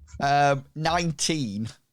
No, influence. I thought you were going to say 19. Just to let you know, his influence is worse at 14. So I might start trying to influence people. With dancing, do the Macarena at 19. Yeah. And you sort of like, so you feel the power of Amriel bulge in your muscles. Hazra, and Ulrich sort of like has his shield and he sort of like clicks on his helmet as he utters those sort of like strange words that almost like have a deadly echo in them as he seems to rally himself up for combat. And you approach this hand very quickly, and mainly because you're frightened that they're going to fall in, and as you sort of like maybe even trotting to get there quicker, you get close enough to it. So it is about, I'm just going to put it on, I'm going to move it in a second, don't worry, you're not that close to it. You come down the road with it, with Hazra with his bulging muscles coming first. And you get to this point, and Hazra it's you that stops the party in its tracks. Could you roll your tracking? Certainly. It says, looking down. Would I be joining at all, or am I still just like off? You're still back at the wagon unless you want to. When the next thing happens, you can start moving if you wish. Right. Yeah, and you sort of like suddenly realize what it is as you get closer, and you sort of like stop the people in their tracks, Ulrich and Bartleby, because you suddenly realize this is not a hand flapping around, being dragged under. This is a lure. And as you get attracted to it and get closer, what happens is that the ground near the lure flips up as if there's some kind of lid there. And as it does... Can I use a free action before you say any more? When I realise what's what? Depends what you want to say. I want to shout as loud as I can. Cyrus! What? Sorry, that's not the spider I want. So yes. You want to shout what? Sorry, I didn't hear that. Cyrus! Oh yeah, okay, yeah. So yeah, you can probably use that at that point. Oh, I found it. I found the one that I want. Haha. Because I love the look of this spider. Oh, that's gross. Doesn't that look so cool? I hate spiders. Oh, sorry. Yeah, it's willpower check from Hazra. Yeah. No. Hazra's not bothered. I do. Yeah. Yeah. So Hazra, you pull people to the halt and shout out as you see it happening. See it comes out. It's the thing flicks up, and this spider launches out. And Hazra, just to let you know, if you hadn't have made your track skill, you stopped in time. Otherwise, it would have grabbed you and been sticking its venom into you at this present moment in time. But what I do need you all to do now is to roll initiative. You as well, Cyrus. Okay. Sure. Do the thing I want you to do. Look at. There we go. I don't like initiative. Why not? Oh, hey, I actually got a decent roll this time. Oh. That kind of fits, I guess. Yeah. Let Sure. me do this one. I'm just watching your faces. 30. Oh, not too far off. Don't you open that trap door? Sorry. Yeah. So that looks absolutely perfect.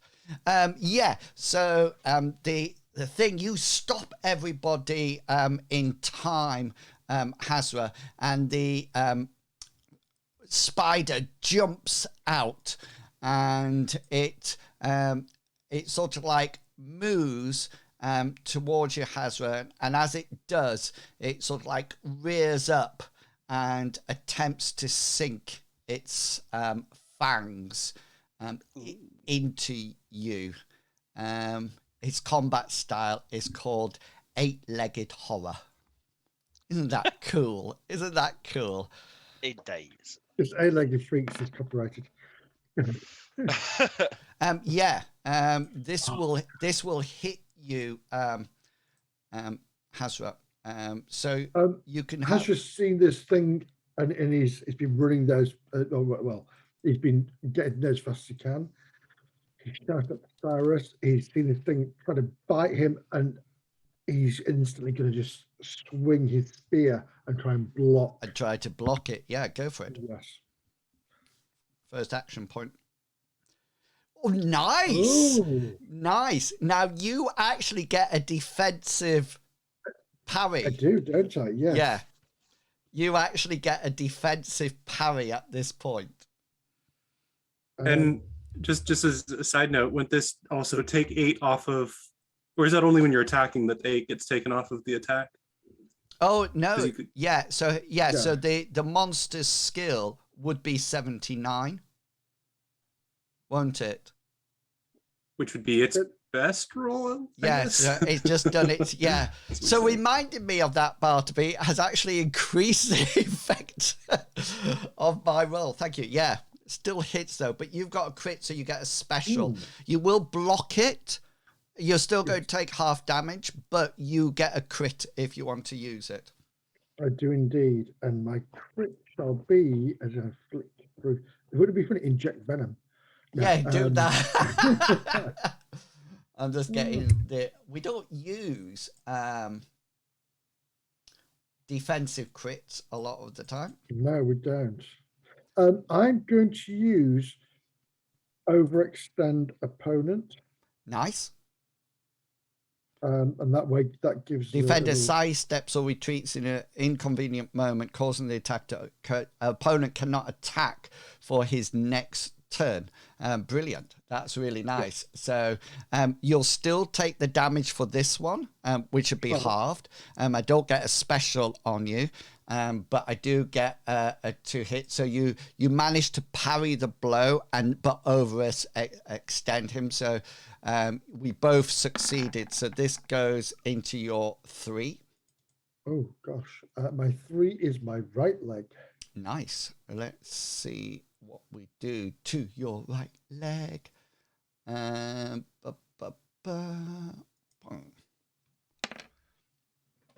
You take 5 points of damage into that. Jeez. That's my right leg. So just so you know, because you parried, I can't inject poison into you. Because you parried it. So it's half of, is that half of 5 or is that 5 half of 10? No, that's half of 5. So you'll take 3 points of damage. Right, yeah. 3 points. But I can't poison you. So I see what you mean. It's half of that, yes. So it'd be 3. But just I probably imagine the spider comes behind you. You actually get the shaft of your spear.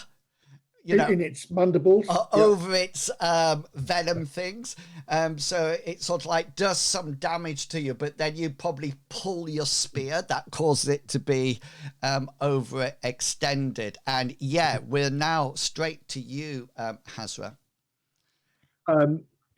With that, I will use my I will call it my counter attack, even though. So you use your second action point. Are you going to whack it? I am going to whack it. I'm going to thrust my spear and hopefully aim for the head. Oh gosh. That's nice. So you'll have it's not defending itself. It can't sort of and it can't really evade to one side at the moment. I'm thinking because it's overextended for next turn, it's not going to do much at all. So you've got a special hit location damage. I can choose location here, can't I? In theory. Yeah. It's only crit for missiles. That's right. Choose location will be his head. Hang on. Do you want all the parts? Because he has several legs, just so you know. I want the bit that bites with the venom in it. Yeah, so you want because it's literally just got to go and literally going to thrust forward as it's backing away. So that's that. My damage is going to be short spear. 9. 9. Yeah. Okay then. You plow it through its chitin shell, and you do some damage into its inners. You pull it out, and there's a bit of juice emanates from it, but you've only caused it a minor wound. It's absolutely fine at the moment. Yeah. Okay, so Ulrich steps forward and uses his first action point to swipe at it with his axe. Just to let you know, so everybody knows, Ulrich will always use his free action to ward location. So on his character sheet, he's actually warding his abdomen, his chest, and his head with his shield. So that will always be his first action, free action. So he will hit. He's just going to choose location as well. So hang on, I got a hit first. Sorry, I'm getting overexcited. I thought he had hit, but he hasn't yet. Let's see if he does. Oh, yes, he certainly does. So he follows your lead, Hazra. So you sort of like jab this spider in his head. You don't think that Ulrich knows much about spiders or anything like that. He just seems to be hitting it the same as you. And he does 6 points, 2 hits ahead. And yeah, he sort of like cracks through the chitin shell as well as his axe cleaves into it. Bartleby, you're up. After seeing these 2 hits, how brutalized is the spider looking? Like, is it just shrugging these hits off, or it seems to have quite a powerful chitin shell. Both Ulrich and both the spear and the axe has permeated that and forced through. You can see the blood or juice of the spider coming out of it. Well, if it's still standing, then I'm going to call on Amriel to give some assistance to my fighters in the form of a nasty shock. Oh, nice. And kapow! 81 out of 91. Yeah. So it does... You do have a resist here if you like. Oh, what's my resist? Evade. Oh, cool. Let's see. This is a quite nifty spider. Yeah, I thought he might be a little evasive. Yeah, it moves out the way.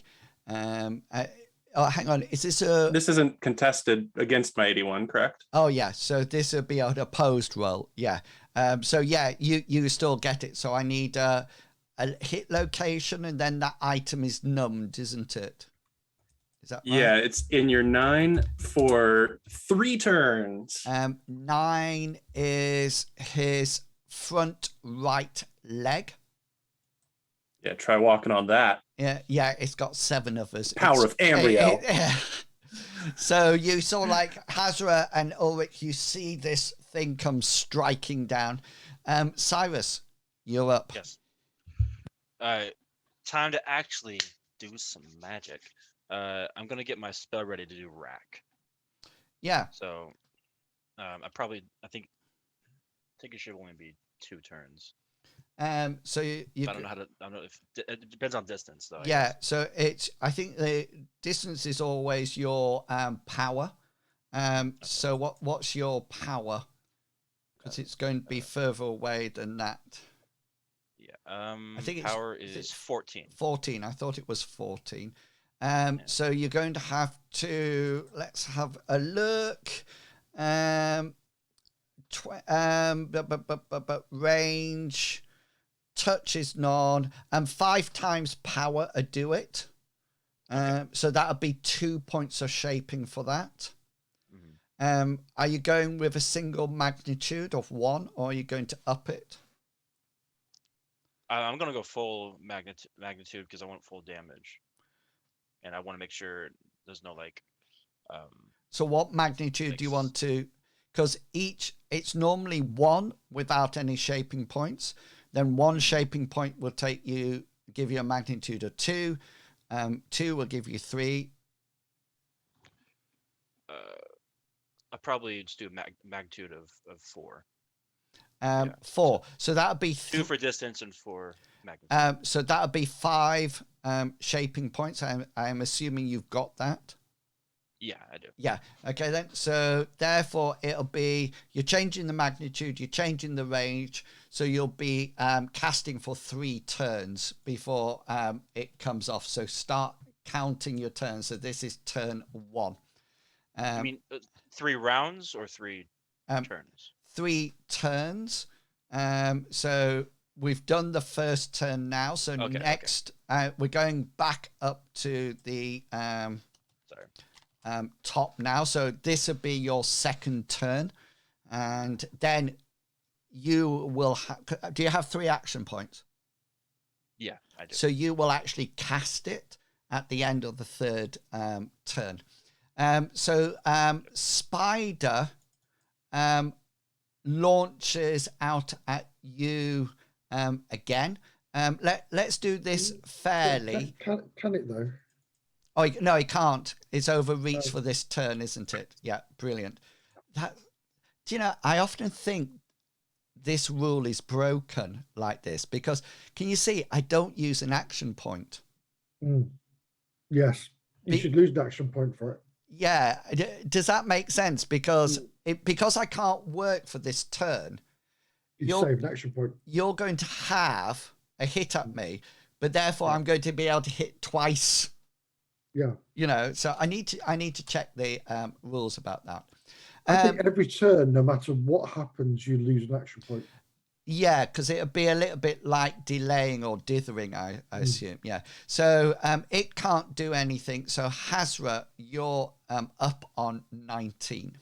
Yep. This will be your final action point, won't it? Yeah. Thanks for that. Yes, I'm gonna. Again, I've seen what damage I've done. I've seen what Ulrich's done. I'm going to try to aim for the same spot again. Yeah. Oh gosh. Yeah. So a proper special, couldn't I? Bypass armor. So at this point, it will use up its last action point to evade your attack. Yeah. So I do succeed.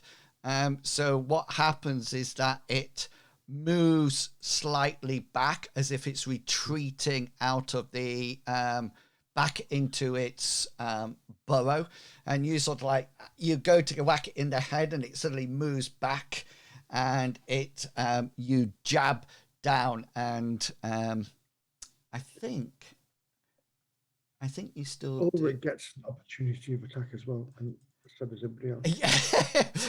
Yeah. That is the weirdest. Is it an attack of opportunity, isn't it? Yeah, we move out of combat in D&D, yes. Yeah. Which is not, it's true. If you're retreating, somebody can take a swap at you. I think it's also, it's a bit like if it passes... Expeditious retreat and things like that. Yeah. If the winner of the opponent achieves 1 or more levels success over this, then a suitable hit.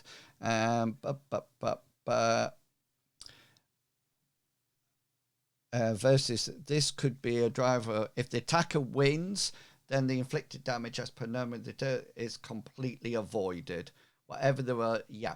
So because it doesn't work like parry, so you just sort of like jab into the ground. And you literally dodge out the way. Yeah. Yeah.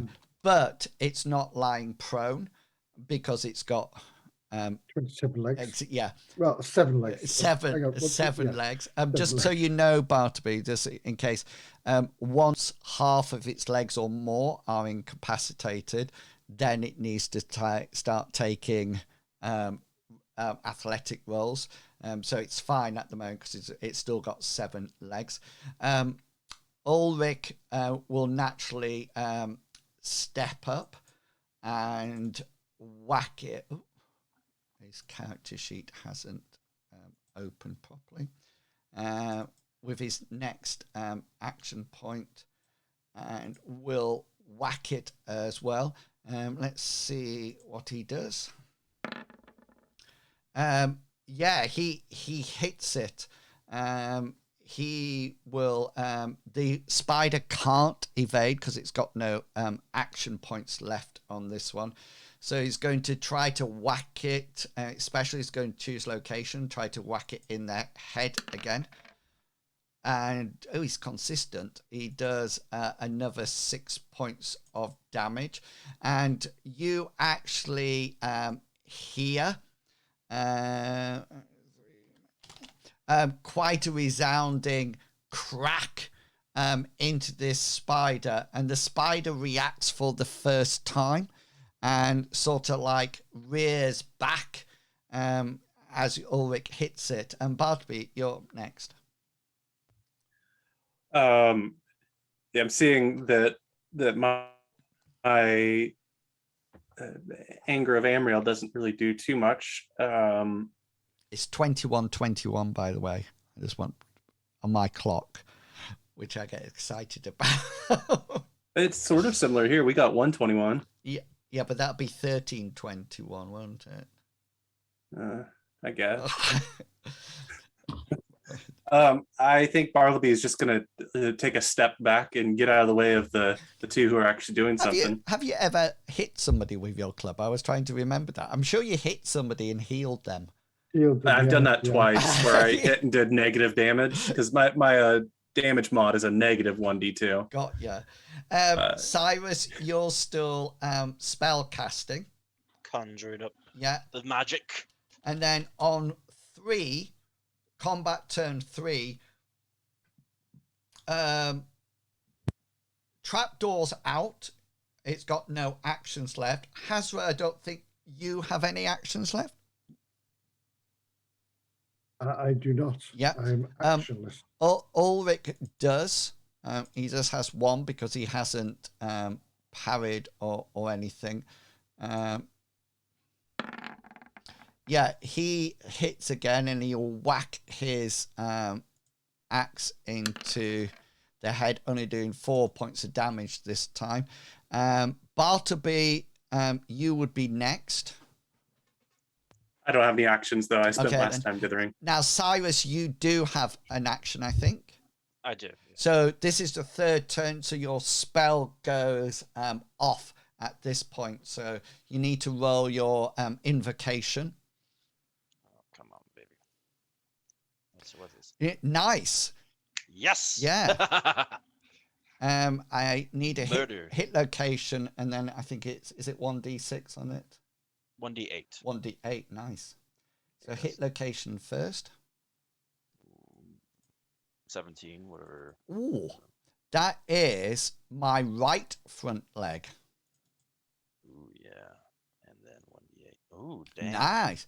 So you sort of like bring your arms back to fire out this long thread of flame that will wrap around its leg. And you bring it back and you summon forth and nothing comes out of your hands at all. And it appears that you have 0 magic points. What? This has never happened to me. So your magic points are 0. 0 out of. You still have the capacity to fill it up, but it appears that your magic points have been somewhat drained. Diminished. And as Bartleby steps back and Cyrus tries to catch the spell and doesn't work, Ulrich gives this beast one last chop and there's a resounding crack. Can I just say, just because Ulrich has killed this, please nobody bury a hatchet into his head. Okay? Please. That was my kill. Bartleby draws his club. Bartleby draws his club and looks menacing. Yeah, and this spider seems to actually go back into its burrow. It's leaving quite a lot of, is it ichor or ichor? Sure. Or what? I'm saying ichor. It's Igor. Igor? Yeah. It seems to be leaving a trail from it. It seems to be, Hazra, you see it, you're quite... do you have law nature?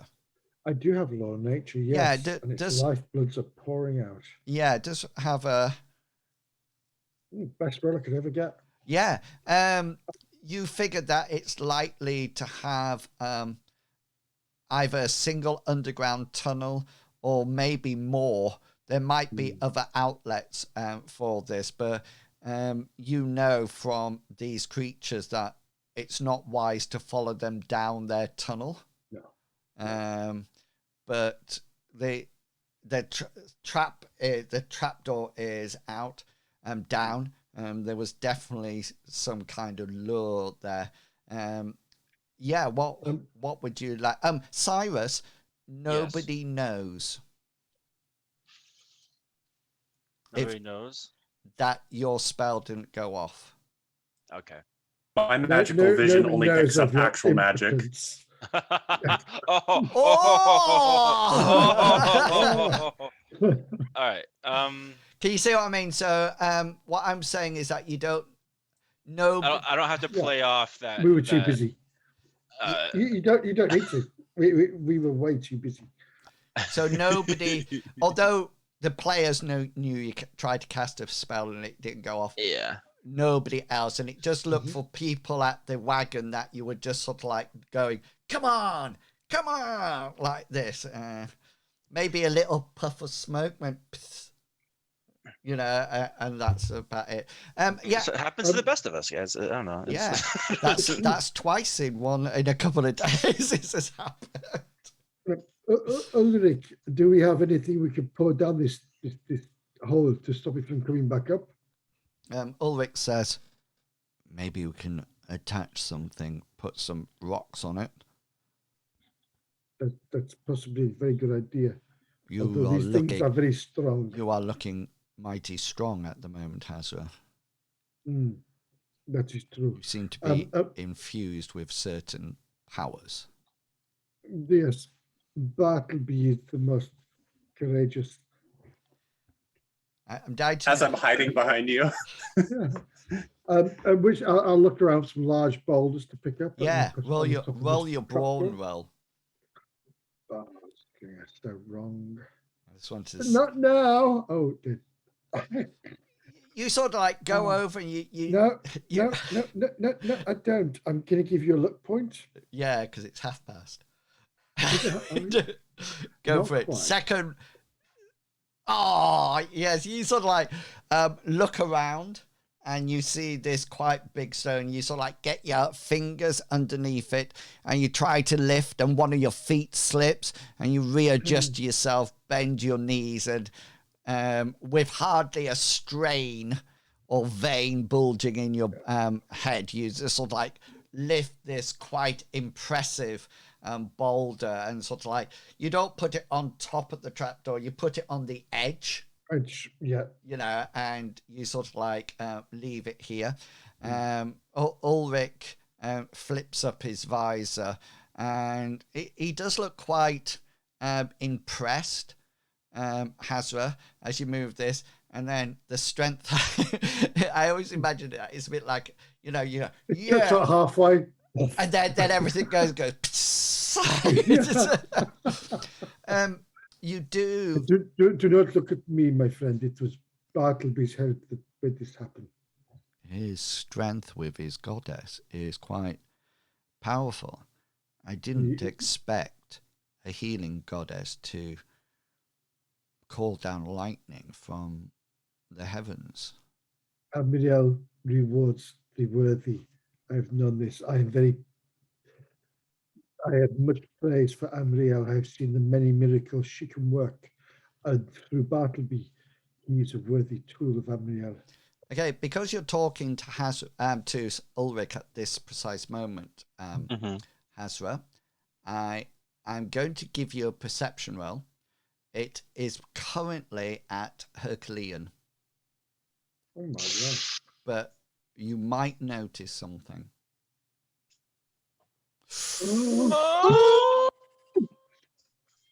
Oh, punch of luck. No, it wouldn't work, would it? No. It wouldn't work now. Oh. That's a good a good roll. I'm not telling you though, so hard luck. Your shoelace is untied. Yeah. Yes. So Cyrus comes running up behind you to congratulate. You were walking, really. You shouted, my lord? No. And you, Cyrus, did you want to say anything? Good job, guys. I was obviously busy, so that's why I wasn't able to help. Oh, he's saying that to you, Hazra, after your friendly talk in the wagon. That's okay, Cyrus. I know it takes a while for you to manifest your powers. It takes a little bit of coaxing, I was more amazed of how fast Ulrich dispatched the beast. Yeah, he's we all have lucky days sometimes. Bartleby, can I borrow you for a sec? Sure. I'm gonna start walking this way towards behind the rock. Oh. You want me to go behind the rock with you, Cyrus? Come on. Okay, guys. Cyrus wants to talk to me, so. Remember to clean him when he finished.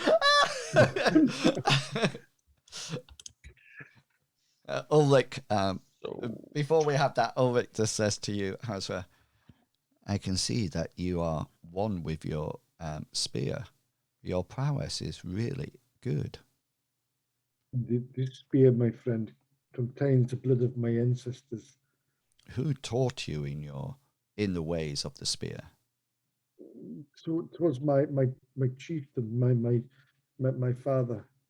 He taught me all I know with the spear. It is something that I keep close to me.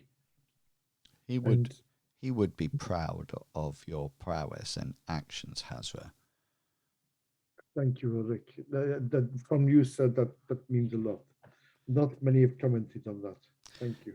Meanwhile, behind a rock. A brokeback rock.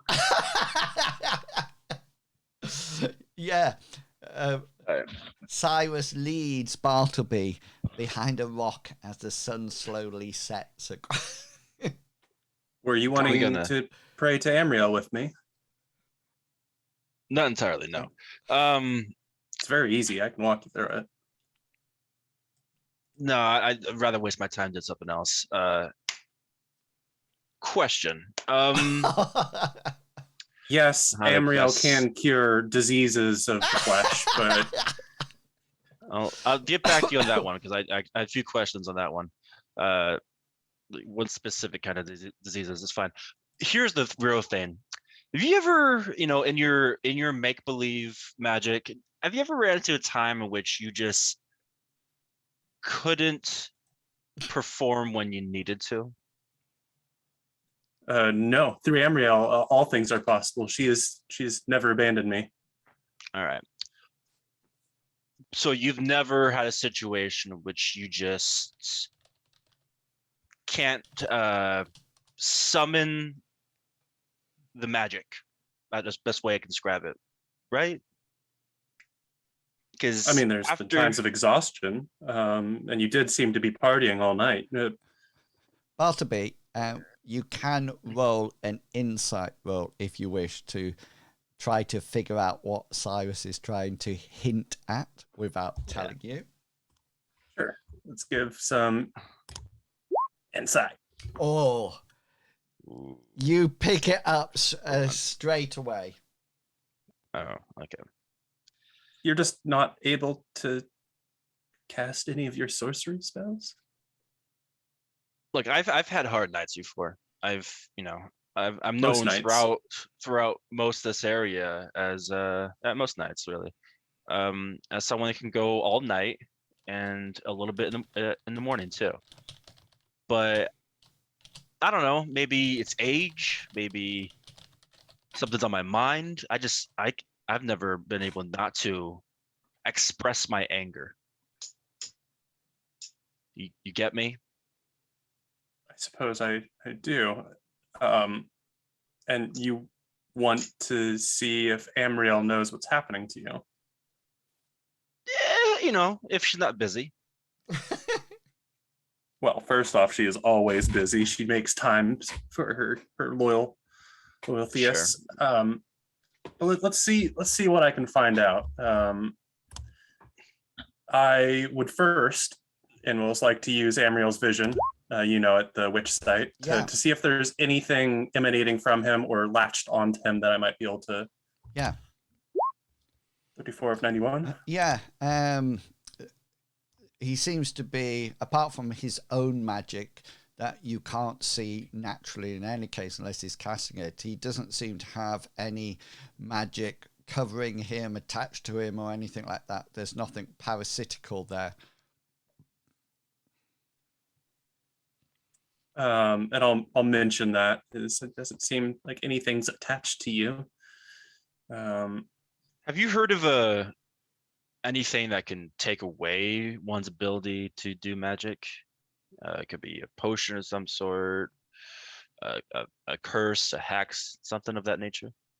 You know, wasn't the that monster we found in the tomb with the whole Kristoff debacle? It wasn't that sort of stealing people's will and energy to live? If you can roll your law monster to know whether or not there's any. Those damn dream catcher goblins. I don't know. Well, goblins cause me to not sleep very well. I'm gonna be hungry. Let's go get. Yeah. But I mean, I don't think there's anything around here that could be doing that. There's no monster that you know of. And I know of a lot of monsters. So, have you tried sleeping at all today? Have you just been awake most of this cart ride? Maybe some sleep would help you. That always helps me. I've been pretty much sleeping the entire day. I don't know. I would expect it was something else. Usually if I just have a little bit of sleep, I'm able to conjure up some of my abilities. But right now I just can't seem to perform well. I don't know what's going on. Just keep between me and you. Don't tell don't tell Hazard. No, he looks up to me. I need to make sure he knows that I'm able to do what I'm supposed to do. He might feel better if he knew you couldn't make fires erupt. Inwils, could I use my healing skill to run a few tests, see if there's anything tests. Just to test his reflexes or his, by all means. Well, see if there's anything I can figure out from there. Well, your healing skill then. 45, 61. Yeah. On the outside, you can't see anything physically wrong with him. He's maybe slightly dehydrated, but that's it. Cyrus, do you have an Order of the Phoenix Passion? Yeah, I do. Roll it, but you'll need a formidable success. All right. Actually, I'm going to use my point of luck and reverse that. Yeah. So you are aware that other orders have a spell that allows them to. You as a player would know it as diminished characteristic, which actually allows the caster, the sorcerer, to reduce physical and mental traits. You've never heard of it being used on the magic pool before, but normally it's done on things like, so you've heard, on things like strength or constitution or dexterity, and once diminished, it affects everything. So if you were to zap somebody's strength down to 2, then they wouldn't be able to hit as well with a sword, etc., etc., etc. But you've heard other orders have that. I don't think. Let me just check. No, it's not actually in your order. And hence why it was a change of that formidable. So so you know that, if that's any help. Okay. So it could be a spell, could be a potion of some sort. Oh no! It couldn't be a spell.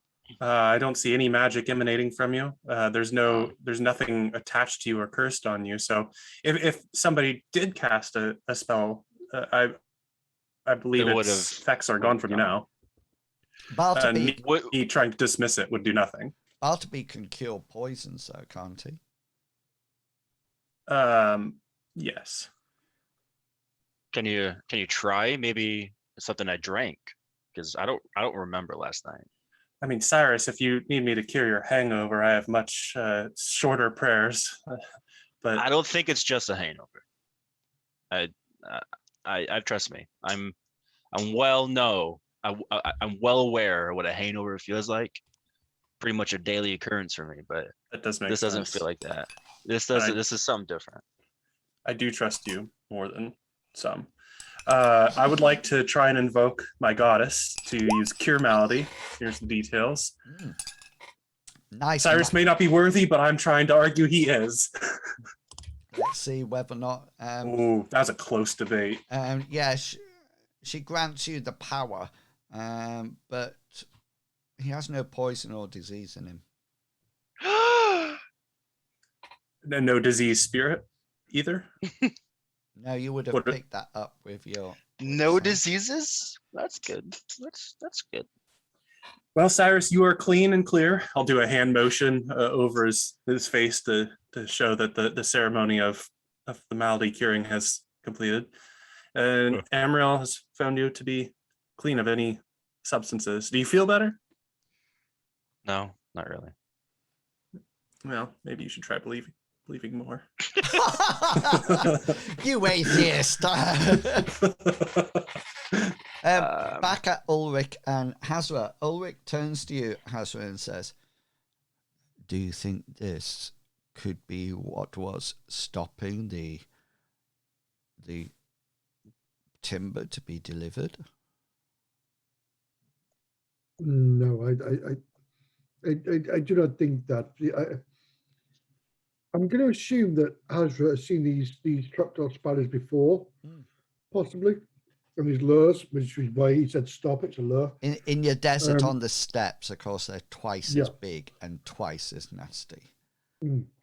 So Hazra will say to Ulrich and say, these things are literally random when they appear. They will appear on maybe a very well trodden path, but these tunnels may go on for miles to another place. And I think it's pure happenstance this is here. Hazra does know that there must have not been traffic backwards and forwards here for some time for the spider to actually create its trapdoor and its lure and everything like that. So, which would tie into the lack of merchant caravans down here. But yeah, you don't think this would stop everything? So no, my friend, I don't think it would.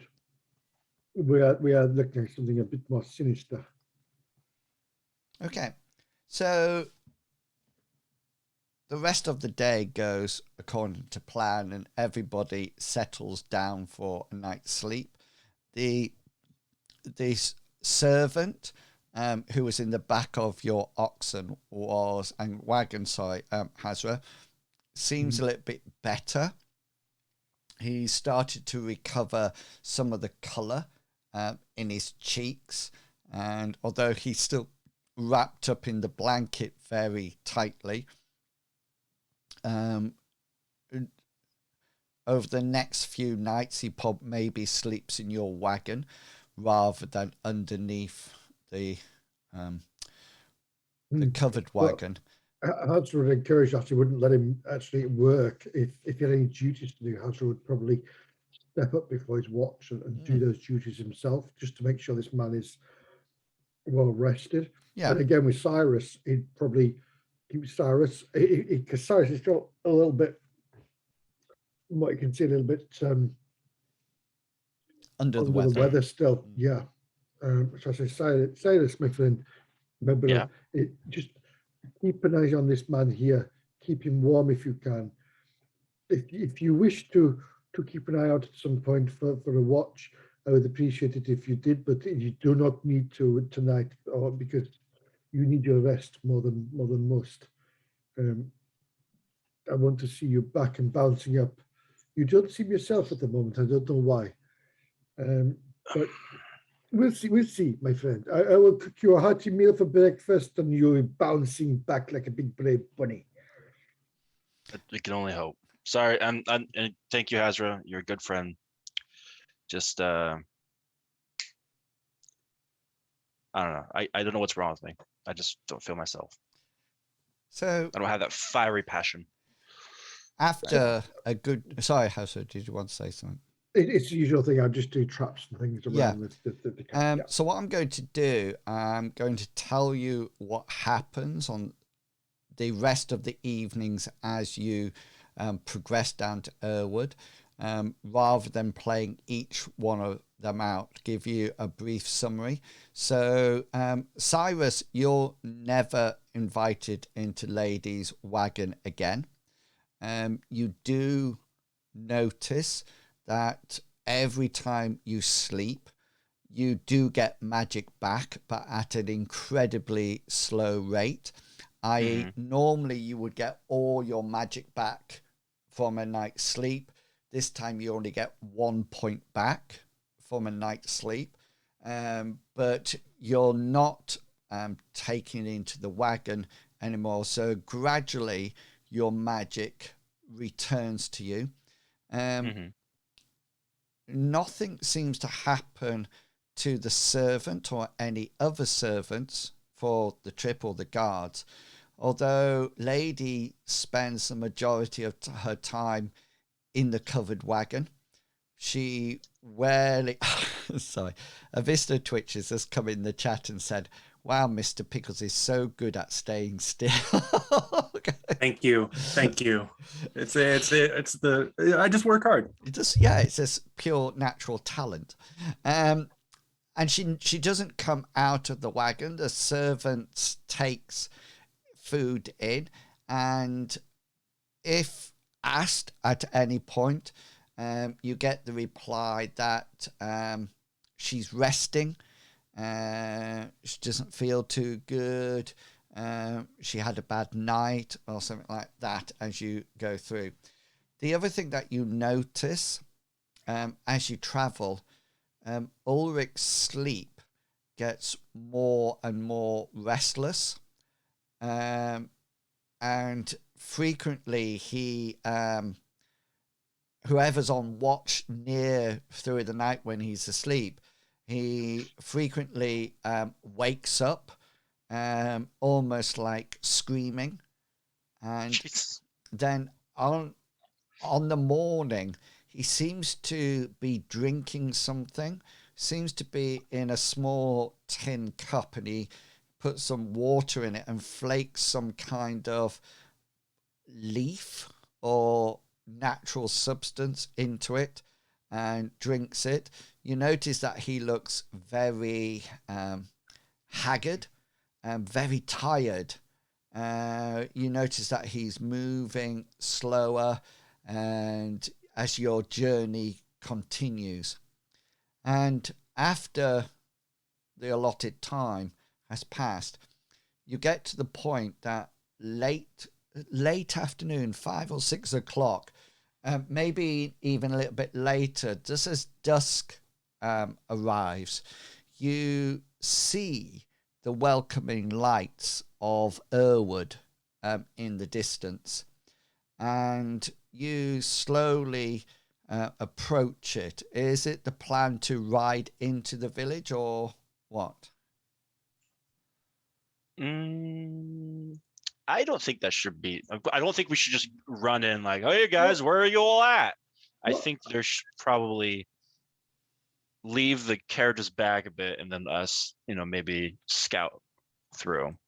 I don't know, because I think, Hazra's not a city person, but after a while on the road, seen lights, and I'm assuming you can hear the bustle, perhaps? You can only hear lights. You can only see the lights at the moment in the distance.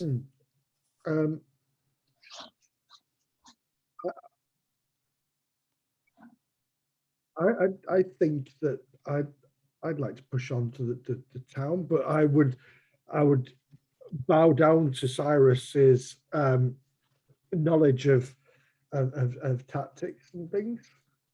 I'm not a city person. I said, have a lovely camp here. Like, we don't necessarily have to camp, but at least leave the carriages behind.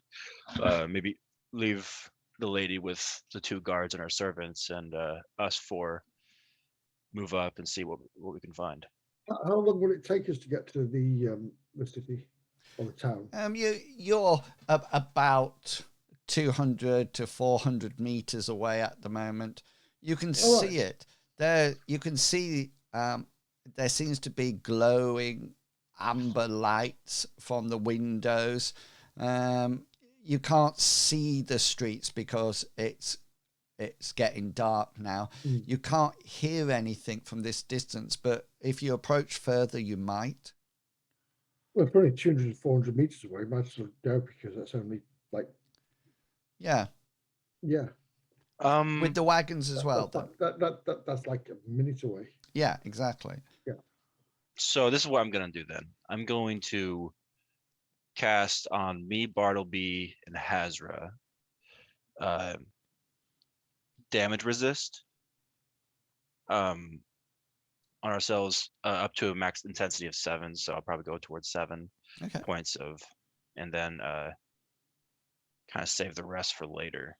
Then I don't think the big tin can needs 7 any more than what he has currently, I think, right? I'm assuming he has plate armor, right? He has iron armor on his chest, abdomen and head, and then he has rigid leather on his other areas. He should be fine. Okay, so just roll your invocation. It'll be fine to cast off. I just need to see whether or not it's a critical or fumble. As long as you succeed. That's absolutely fine. So you all get that 7 points of damage resistance, and you head into the village. I'm going to move you onto it now. Is Bartleby here still? Yeah, but Bartley's following. He's just enjoying the spicy feel of this strange battle. Because you can't see you, I don't know if you've dropped or anything, because you don't talk. I just thought I'd just carry on. Can you see the map? Yeah. Okay then. So as you approach from the west side of the right-hand side of the map. You ride into Errwood, and indeed lights are on in the windows, in various windows. But Hazra, you get that you're the first person who's alerted to something, because as you mentioned before, you were expecting noise, bustling, even at this time of the night, people moving around. And as you get closer and closer, you notice that there's no sound like that. It is completely silent. In matter of fact, all you can hear is maybe the odd creak here, there, or anywhere. Yeah. Once Hazra, or once I noticed this, I'll quietly whisper to Cyrus to pass the word back that we stop and maybe get Brutus and the cart further back up the road again. Yeah. Because there's something wrong here. Cyrus, my friend, you are right. We should have gone in first and scouted out. This is why your tactical knowledge was so amazing at your school. Yeah, of course I'm right. I'm always right. I'm gonna catch wit. As Hazra has taken his ox back, I'm going to cast Witch Sight, see if I can notice any magical traces of what's happened to the populace. Yeah. Roll your folk magic. Yeah.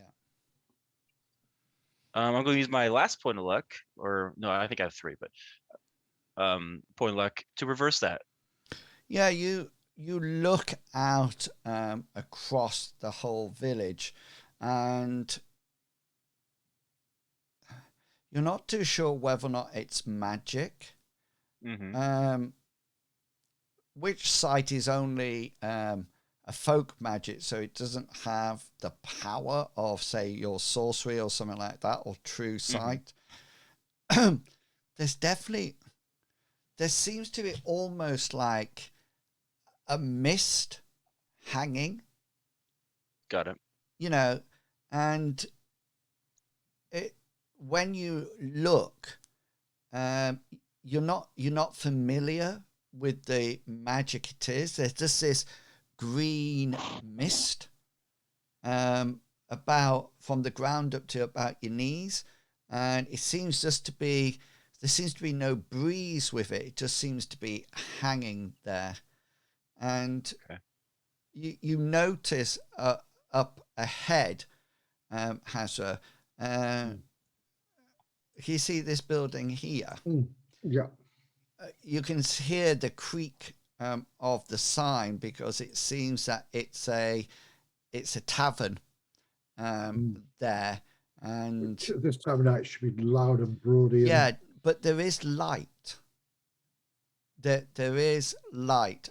Make, from where you are, Hazra, make a standard perception. If the bar is empty, then there's no line for the beer. Exactly. Always a silver lining. You notice that there's somebody with their back up against the wall, sat down, if that makes sense. Just sort of like stood as if they've come out of the bar, and just sort of like if they were here. It's so this part of the ceiling is an it's overhang. More like the overhang. Yeah, so it's like a veranda. So the entrance to the bar is here, and this body is just sort of like here. Body person. Yeah. Is there a stables on this building that we can? Not that you could see. There might be one rounding up. What it actually is, and you won't know this without going around. This is actually the stable, but the entrances are here.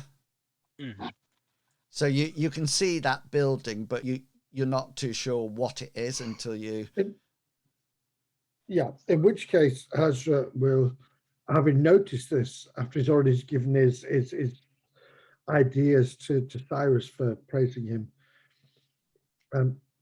he'll look back and he'll, Bartleby, there seems to be a person there against the building. Should we go and help him? Should we send the wagons back with the guards, and then go on ourselves to just have a look, like Cyrus has suggested? Well, perhaps. I mean, this person's either in trouble or they're the one who caused it. Ulrich, what's your thoughts, my friend? I am here to learn from your expertise. Our expertise only works as a group. I am happy to follow your orders. But he's not going first before anybody says it. Ulrich, I think you should go first.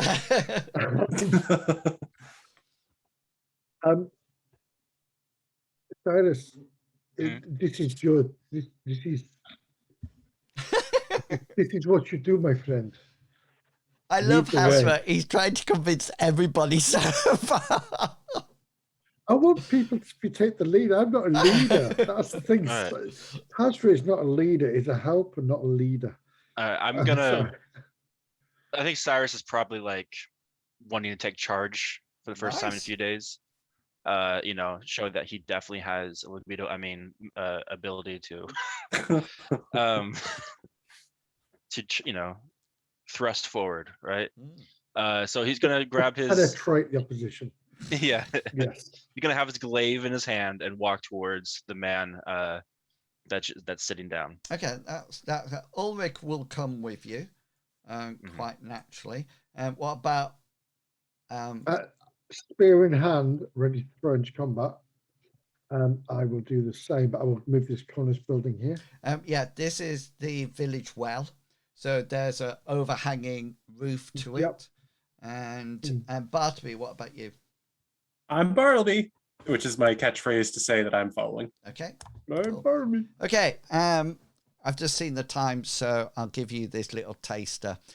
Cyrus, you see this this body propped up, seems to be of an elderly man, and you sort of like get close, and he's not dead or anything, but he seems to be asleep. And as you sort of like look into the tavern, you notice that there is a lot of people in the tavern, but every single one of them appears to be asleep. And at that point, Bartleby, just down to the north, just down here, you see something on the ground, and you recognize it as a dog who is laid over on its side, fast asleep. It appears the village of Errwood are all in dreamland. Da, da, da. Can you hear a voice going, Miranda? No, that's Serenity. We know what you did. Yeah. And that seems to be a perfect place to leave it for tonight. And next time you can start to hopefully unravel the mystery of sleeping Errwood. And I thought you might have guessed, because on YouTube it's called Sleeping Errwood. That's what the adventure's called. I just thought spoiler alert. I know. I don't look at those until we finish the adventure. Sorry. Yeah. Good. I look at it to try to remember what we did the last week.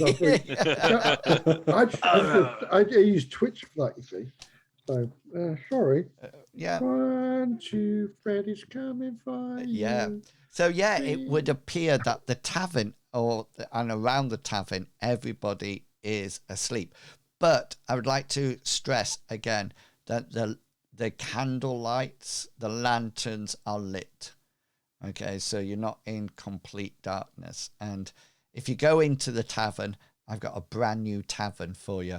That is not just a hairy hoggoblin reversed. It's not got green dumplings in the corner. It's probably got light as well. So I'm really excited.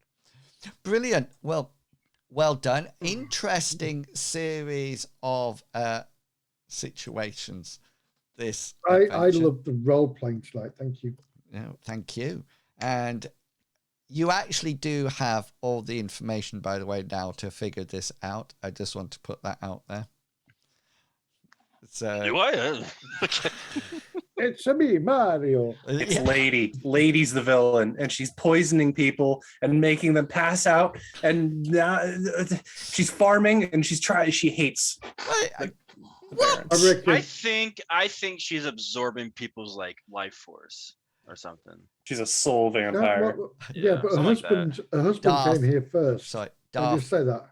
Yes, that is it. Darth, will you stop giving Cyrus ideas, please?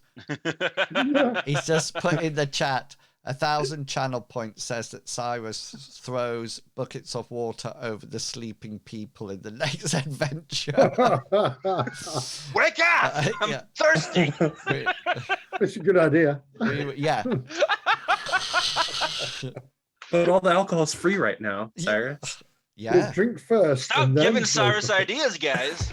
Also, you can burn things down and nobody would know. Stop giving him ideas. We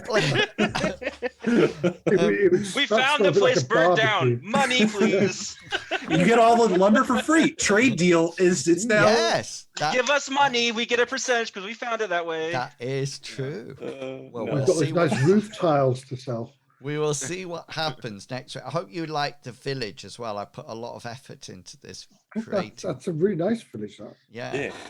I thought it was really well structured and everything. So. I like it a lot, which is why I'm going to burn it down.